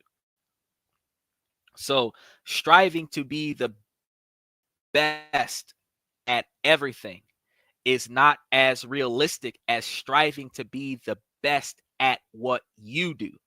So you got to be the best you at what you do. You're not trying to be the best somebody else. You're not trying to be the best. If you're playing chess, you're not trying to be the best chess player that created chess. You're trying to be the best you at playing chess. And if that means that you come in second place, then that just means that somebody, you could have slipped. You could have been sick that day. You could have not been thinking. You could have been stressed because you had something going on with a relationship. A family member died. Somebody's in the hospital. You're not on your game, but you still got to play the game. The show must go on. The same way we don't start the show on time all the time, because stuff happens. And instead of me getting here and kicking off the show at 9 Eastern, 8 Central, 5 Pacific every day, sometimes we start 30 minutes after the hour. Sometimes we start 15 minutes after the hour, because stuff happens. And the fact of the matter is that because stuff happens, we have to find ways to adapt to that and still keep going. So you're not going to get first place every time. You may not get first place a lot of the times. If you've seen what was it, Beyblades, if you watch Beyblades X, That man is the team leader. He has lost 100% of his games since he got into the tournament, but his team is in the finals. Why is his team in the finals? Because he's a good leader to motivate the better players to play better than him, but he never wins. That guy is going to be the ultimate underdog. When they put him into a plot twist where he starts winning, where everybody else loses, and they're depending on the guaranteed loser to win, all the odds are stacked against him. It's 1,000,000 to 1. That's when he's going to win. Likewise, bro, you don't want to pressure yourself with always being perfect. I had a couple of my students that come to me, their moms was telling me, oh, the teacher's grading too hard. The teacher's being so stressful, this, that, and the third. And I had to tell their parents, look, your child, this specific child is an honor student. She's seen her first not A this year. Okay. Her entire educational career was A's, 90 or better. Seen her first B, bro. B. It was an 84. 84.5 was the grade. She was crying because she was devastated that it wasn't in 90 or above. First, not A. It wasn't a C. It wasn't a D. She didn't get an F. She was just half a question off from getting an A. And she had a breakdown. But guess what? This honor student is also an athlete in 2 sports. So I had to tell this little girl, I'm like, look, they're giving you a hard time. Your mom is putting a lot of pressure on you to be successful because she wants you to be successful. She means good, but it's not really coming off good for you. You have to understand that the average athlete has a 78. That's it. The average athlete prioritizes their on-court skills, and the average educator emphasizes their brain and not their physical strength. So when she had 2 sports, 2 different sports that she's playing in and practicing in and going into tournaments in, and she still manages to average a 3.9 GPA as an athlete, that's saying a lot. That's saying a lot. So she wins most of her games, but she doesn't win all of her games. She loses every now and again, but she wins more than she loses. She passed most of her tests. Well, she passes all of her tests, but she passed most of her tests with an A. Every now and then she gets a B. But I told her, I said, look, by the time you get into college, the highest grade, there's going to be a class where the highest grade you get is a 73.4. And you just got to accept that because you did your best. But when you come to find out that the smartest kid in the class got an 82, guess what happens? There's a 12-point bell curve or an 18-point bell curve. And when they do an 18-point bell curve, if you had a 74 or a 73.4 and they do an 18-point bell curve, you just got an 87, which is still a high B. It's a B plus. You went from a C or a C minus to a B plus. And all it takes is for the teachers to do a bell curve. They do a bell curve at the end of the year. They don't do a bell curve from test to test. They do a bell curve at the end of the year. But what you're going to struggle with is the fundamentals that you did not learn along the way. So if you're failing at something, you are failing because there's something you're missing. Go back to the basics. Look at what mistakes you're making. Watch, practice, record yourself playing. Watch how you play. And then go back and review the tape and see where you're making your mistakes. Why did you make that mistake? What were you thinking about when you made that mistake? Why did you get that wrong? And then fix it. That's how you improve yourself. What you think Goku did? He got his ass whooped, took a sensu bean, went back out there and fought better. Did Goku ever quit? Did Goku ever say, I can't do it? Was Goku always the greatest? No. Usually he was the first person to lose. And then as he recovered, everybody else was getting their ass whooped. And then Goku gets back in the ring and beats the villain every time. Goku, outside of the one time where Gohan laid the final blow on the villain, and that one time when Trunks chopped up Frieza before Frieza could get started, Goku has always been the one to lay the final blow on every villain, even if you got to fight him 2 or 3 times before he finish off the villain.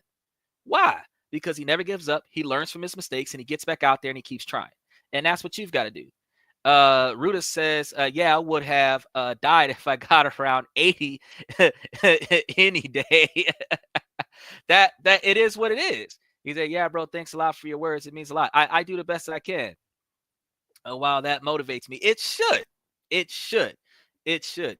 The only reason why I'm financially successful right now is because I never gave up. I have a buddy of mine that tells me that I have made catastrophic failures in my life. I'm mentoring him to be better than what he was. And Mr. Pibbs, you've seen him on the show. I've been mentoring him since 2012. I've made big money moves.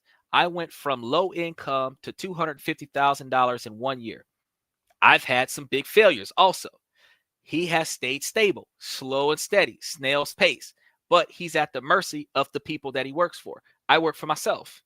I work hard because I want to, not because I have to. I work hard because I have goals and dreams and visions that I want to achieve. I want to see 7 figures, 8 figures being deposited into my account. I know what it feels like to have a $20,000 paycheck deposited into my account every week. And I want to get back to that. I want to get above that. I want to see $200,000 being deposited. I want to see, you know what I'm saying? And I know what that's like. So I strive for that. See what I'm saying? So I work 18 hours a day, 6 days a week, and 12 hours a day on my day off to make sure that I get back to that. He works just enough to get by.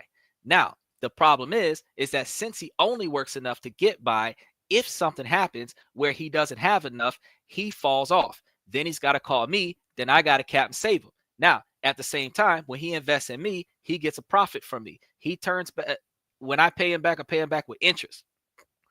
But he can't pay me back with interest. He got a whole house of 5 to pay for. He got moms, dads, brothers. He got everybody in his house.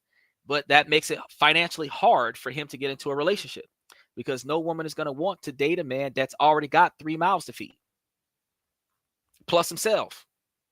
You see what I'm saying? So when I try to be successful, I got to learn from my own mistakes, and then I got to learn from the mistakes of the people around me. I didn't have a mentor to teach me financial responsibility. They don't teach this stuff in college. They don't teach this stuff in high school. So I had to learn it. And I got me a $72,000 of student debt to learn it, and 3 degrees to learn it. And then when I learned it, guess what? I didn't even go into the field that I got my degrees in.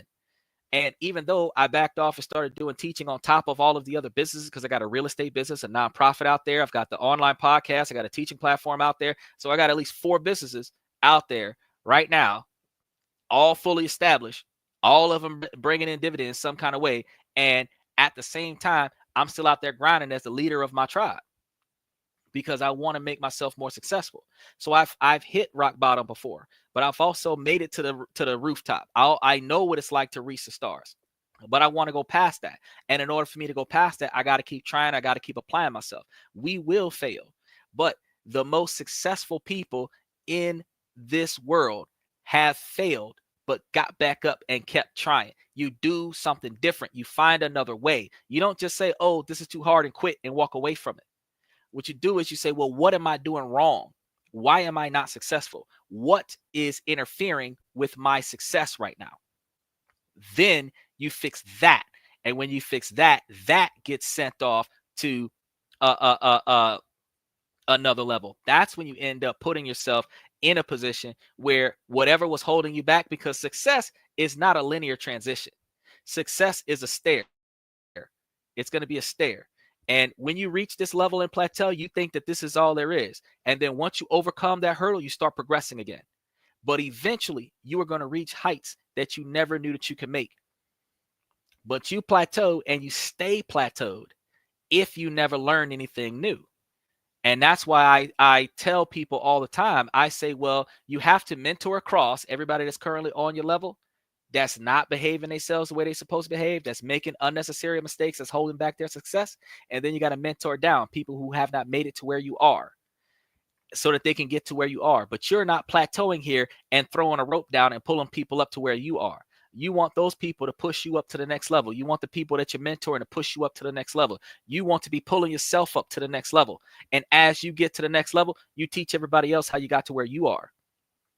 Your network should be a network of people that admire, respect, and appreciate you, value you, and will invest in you. That way you could take those investments and make yourself more successful. It's not just people that's willing to give you money.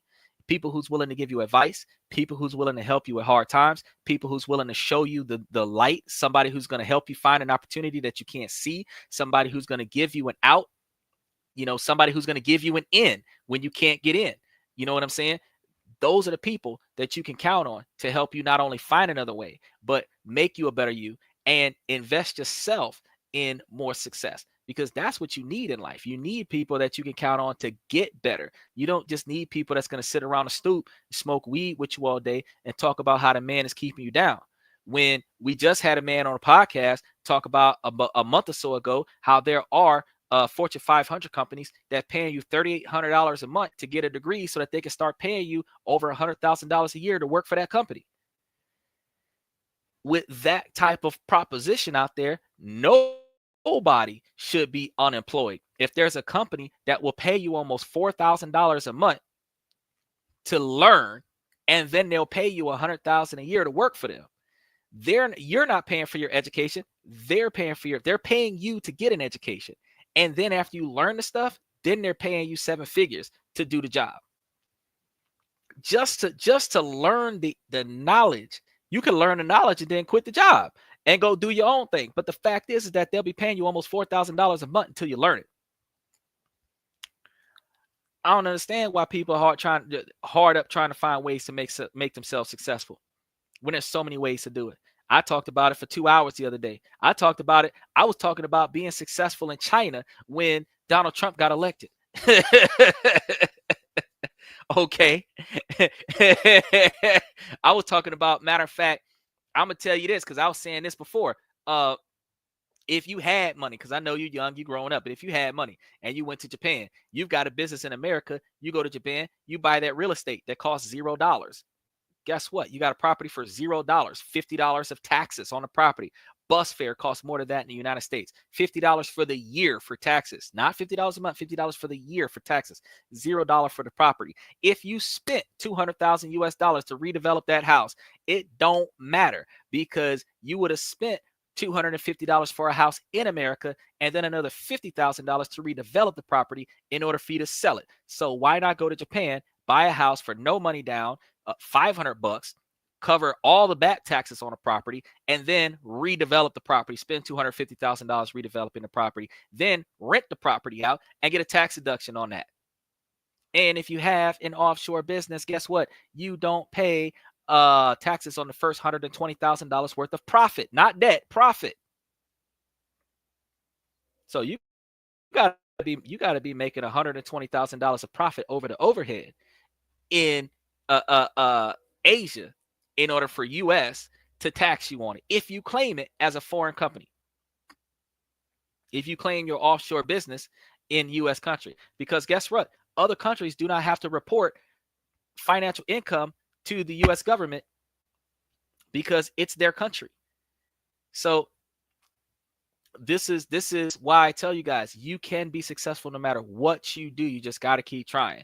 So Ruta says, so the point is we should be positive and never quit. That's part of it, but you need to learn from your mistakes as well. And you don't just don't give up, because if you're doing it wrong and you don't change what you do, you're going to keep doing it wrong.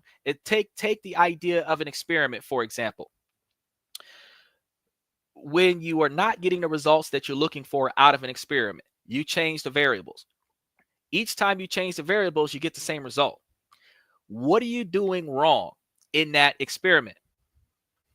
Not changing the environment, because environmental factors have a negative impact on the outcome of your experiment.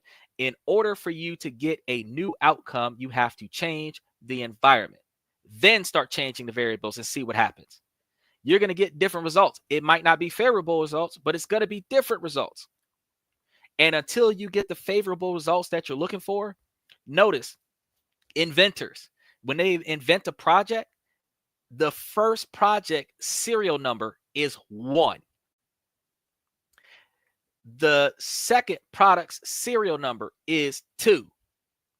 Now look at the vehicle that you drive and see that 9-digit or 16-digit VIN number is the serial number on the 16th 167,000 or 1,167,000 of that model that was made. They kept doing it till they got it right. Look at what Elon Musk is doing with the Cybertruck. It is not up to the advertised standard, but he sold 6,000 of them last year, 6,000 more this year. 12,000 of them hit the road with a bunch of recalls on them, but he's going to keep making them until he make it right. Then he's going to put that self-driving car out there on the road, and when that self-driving car's data is perfected, he's going to take the self-driving system and do an update on the Cybertruck. So he's going to fit with all the recalls on the Cybertruck. Instead of putting more problems in the Cybertruck, he's going to put the self-driving stuff in a $30,000 car. He's got the $125,000 car that he's still trying to master. And then once the self-driving technology is mastered, it's a closed network. So he's going to integrate the system as an update onto the Cybertruck, and then the Cybertruck has self-driving technology. Now, if you're on the Cybertruck list, guess what you can do? You can use your Cybertruck position to get a discount on a $30,000 car and buy you a $30,000 self-driving car instead of buying a Tesla that costs you $125,000. Just saying. There are ways that you can make your money make money for you. And there are ways that you can make yourself more successful just by finding new ways of doing things. So Ruta says, yeah, the only question is now, don't I deserve a little care or respect? I see students failing their tests, and parents are pitifully treating them almost no problem. The thing is, parents are going to always be hard on their kids, and the last generation of parents grew up with negative reinforcement. So they believe that negative reinforcement is going to make their children better. They're going to tell their kids, because it's called reverse psychology. They will tell their kids are going to be failures, because their kids are going to show them, I'm not going to be a failure. I'm going to be great. And then that person is going to put all this extra effort into being better.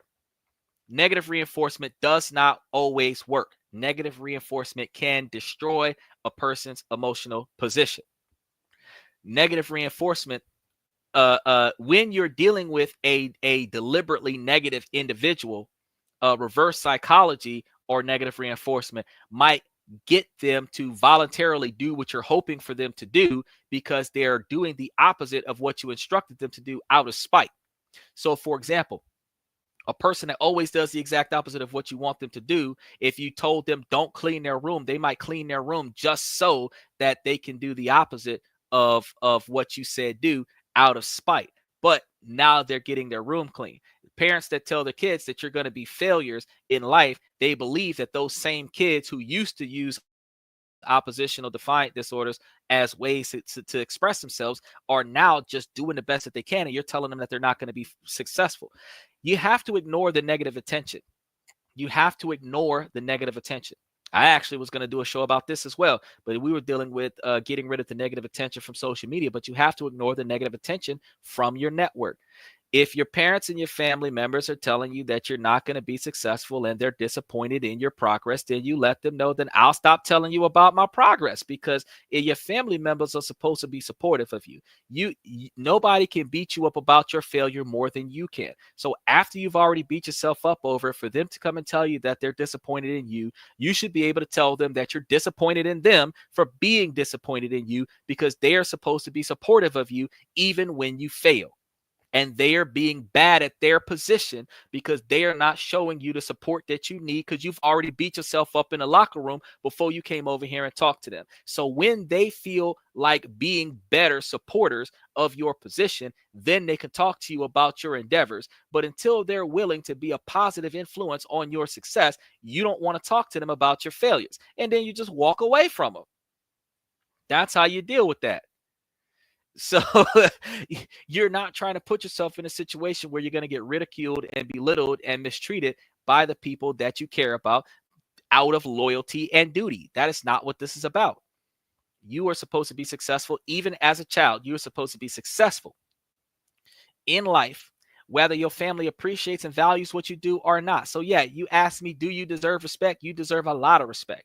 You deserve a lot of appreciation. You deserve a lot of admiration. And if your mom and dad ain't giving it to you, you need to put them in a timeout, bro. For real. You need to just tell them, look, you and I'm gonna go to my room, and you and I will talk when you guys apologize for how you're treating me, and we won't speak again until you start respecting the fact that I tried. And that's it. That's it. And when you get up every day and you go and you have breakfast and they ask you questions and you don't answer, you having dinner with them and they're talking to you and you're not responding. And when they ask you what's wrong, your only response is, I meant what I said. That you will respect the fact that I tried and apologize for the way you talked to me after I failed, because I can beat myself up enough. I don't need you to beat me up. So since you beat me up over it, you and I are not on speaking terms until you correct your behavior. Because I can't be a better me if the people that are supposed to inspire me to be better is only telling me how much I failed. Truth. So when we're dealing with social networks that are throwing our futures away by convincing us to not believe in ourselves, we've got to remember that those are the people that we got to part ways with. We've got to try for the people who try for us. We have to do for the people who do for us. We do for the people that we value and appreciate and respect. And that's going to end up being reciprocation. But if we're doing for people that aren't willing to do for us, and we're not willing to do for people who do for us, we need to start changing our arrangement with one another. Because that's not going to work out. It's not going to work out. So, like I said before, make sure that you guys like and subscribe. Rudis was one of our long-standing fans on the show. I got to make sure that I throw his, because I think I got his name on there from his gaming platform. So I'm definitely going to put his YouTube platform up there. I forgot to put his YouTube platform up there. But yeah, Rudis, that's what you got to do. You've got to make sure that you stand on principle, your non-negotiable expectations for behavior. The way you want to be treated by the parents is the way you got to expect them to treat you. So you've got to tell them to show you the respect that you deserve. And if they're not willing to show you the respect that you deserve, you're like, look, I'm gonna go put myself in timeout, mom and dad, and I'll talk to you guys when you have more respect for me. Because that is the best way. That is the best way for you to get the respect that you're supposed to have. And I'm gonna be honest with you. A few days, it's gonna be a probably half a day. But if 2 days go by because you guys don't come in contact with one another on an all day, every day kind of thing, you're welcome. But yeah, if you guys by the second day that you're not communicating with them, they're gonna be like, what's wrong? You don't talk to us anymore. And you're going to remind them, I told you a few days ago that you and I are not on speaking terms until you show me the respect that I deserve. And you have not apologized for the way you disrespected me, and you have not shown me any new respect. You are belittling me with my failures, and I've done enough beating myself up on my failures as soon as I failed. So when I came to you, and instead of you giving me positive reinforcement on my failure, you made me feel worse about my failure. And that's not what you're supposed to do. And since you're not doing what you're supposed to do as my positive influence, I don't want to talk to you about my failures. So I stopped talking to you. When you ask me how my day is going, I don't have any responses, because I shouldn't be talking to somebody who's not going to motivate me to be successful by only complaining about my failures. That makes sense? You're looking for positive reinforcement. You're looking for positive support. You're looking for strategies. You're looking for other ways. If they really want to help you, they can go and do research on your opponent so that they can find out who you're going up against, so that they can figure out what to do to help you be more successful, instead of just making you feel bad about the fact that you failed. They can't just call you a failure and not do anything about it, because any child that fails without the guidance of their parents were only failed because they were let down by their parents. A lot like that child whose mom wanted to disconnect his 12 million follower social media page, talking about the child wasn't going to make no money. If the child got 12 million followers and the child got 1% followership, that's $20,000 a month. The only thing that account needs is for an adult 18 years of older to put their tax ID number on that account so that money can start rolling in. So if this child, whether it's a faceless podcast or not, if this child is broadcasting and he got 12 million followers, I know adults that have been doing this for the last 12 years that got 4.4 million. So if this child, 12, 8, 15, got 12 million followers and he ain't even grown yet, and you're not trying to help him be successful, the child is only failing because the parents failed the child, not because the child wasn't good enough. The parents failed the child, and that's why the child failed, because if the parents are supportive of the child, when the child fails, the parents find another way. The parents find another way, and then the parents show the child how to find another way. The parents encourage the child. Failure happens. It happens. You are not always going to succeed. But each time you fail, you learn something. You learn more each time you fail than what you do when you succeed. You know what you did to win each time that you won, but you learn something new each time that you fail. And if they're not teaching you that, I'll teach you that. Make sure of it. I'll teach you that, because that's how you become a better you. And going into your adulthood, one of the things that you're going to be learning as an adult is that compromise and negotiations don't always work out the first time around. You've got to go back. You've got to make sure that when you finish the negotiations with this person, that you guys end on a positive note. And then you got to go back around and find a new way to approach this client, and then re-propose the same proposal in a different light, where that person will now feel like your idea is a better idea. Sometimes you have to turn around and make the proposal seem like it's their idea, even though it was your idea, just so that they will do what you want them to do. In order for you to be successful, you have to make sure that you do what it takes inside of the confines of the law to make sure that you succeed at the end. So, you know the old saying, it's not about winning the battle, it's about winning the war. Sometimes you have to sacrifice certain battles and take an L in certain battles so that you can win the whole tournament. Sometimes you have to take an L in certain matches in order for you to be there in the finals. Sometimes you got to take an L and conserve your energy for the first round so that you can win the last round.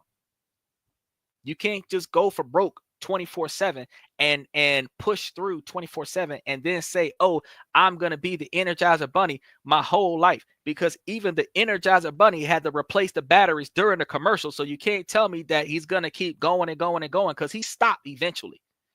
He might outlast some of the other batteries, but he still burn out eventually. And you will also burn out eventually. And the difference between humans and machines is that when you burn out, your health gets bad. Your physical condition gets bad. Your brain functioning gets bad. Cognitive functions get bad. And then you start suffering, and you're going to keep pushing. Eventually, you got to stop, rest, recuperate, and rebuild yourself mentally. That's when you're going to be able to get back into that fight and do it better. Now, I got to wrap things up, because in the next hour, I got a couple students I got to teach back to back, because I got everybody in Asia booking me up for the next 8 hours. So I got to start getting everything set up for some of the students that I'm going to be working on tonight. So I appreciate you guys coming to the show tonight. If you guys got time, make sure that you stop by the show tomorrow night, because we are live 7 nights a week, 9 Eastern, 8 Central, 5 Pacific. Sometimes we start a little bit after that, sometimes 15 after, sometimes a quarter after, but we are on every night of the week. There's never a night that goes by that we are not on. You'll see the end of the show at 9:15 Central Time, but we were still on the air for at least 45 minutes to an hour. But more often than not, we try to give you at least an hour, sometimes 2 to 3 hours, depending on what's going on, depending on the interaction. And as long as I don't have somebody behind the podcast, I may even carry it 3 or 4 hours. But today, I kind of got to wrap it up a little bit short, because in the next hour, I got something to do. So, and that pays for the podcast. So for those of you that want to see more of me on a podcast where I'm not gotten to work like 3 to 4 jobs to make everything work, you should always start thinking about throwing a little bit more towards the podcast. You got the special likes, special thanks, special emojis, donations to the podcast. You can do it through the comment section. You can hit that little heart with a $sign in it and throw something at the podcast as appreciation for the advice, as appreciation for the knowledge, as appreciation for the research, as appreciation for the entertainment. Regardless, it helps pay for the podcast and improve the quality of the podcast and improve my ability to bring you quality information on the podcast.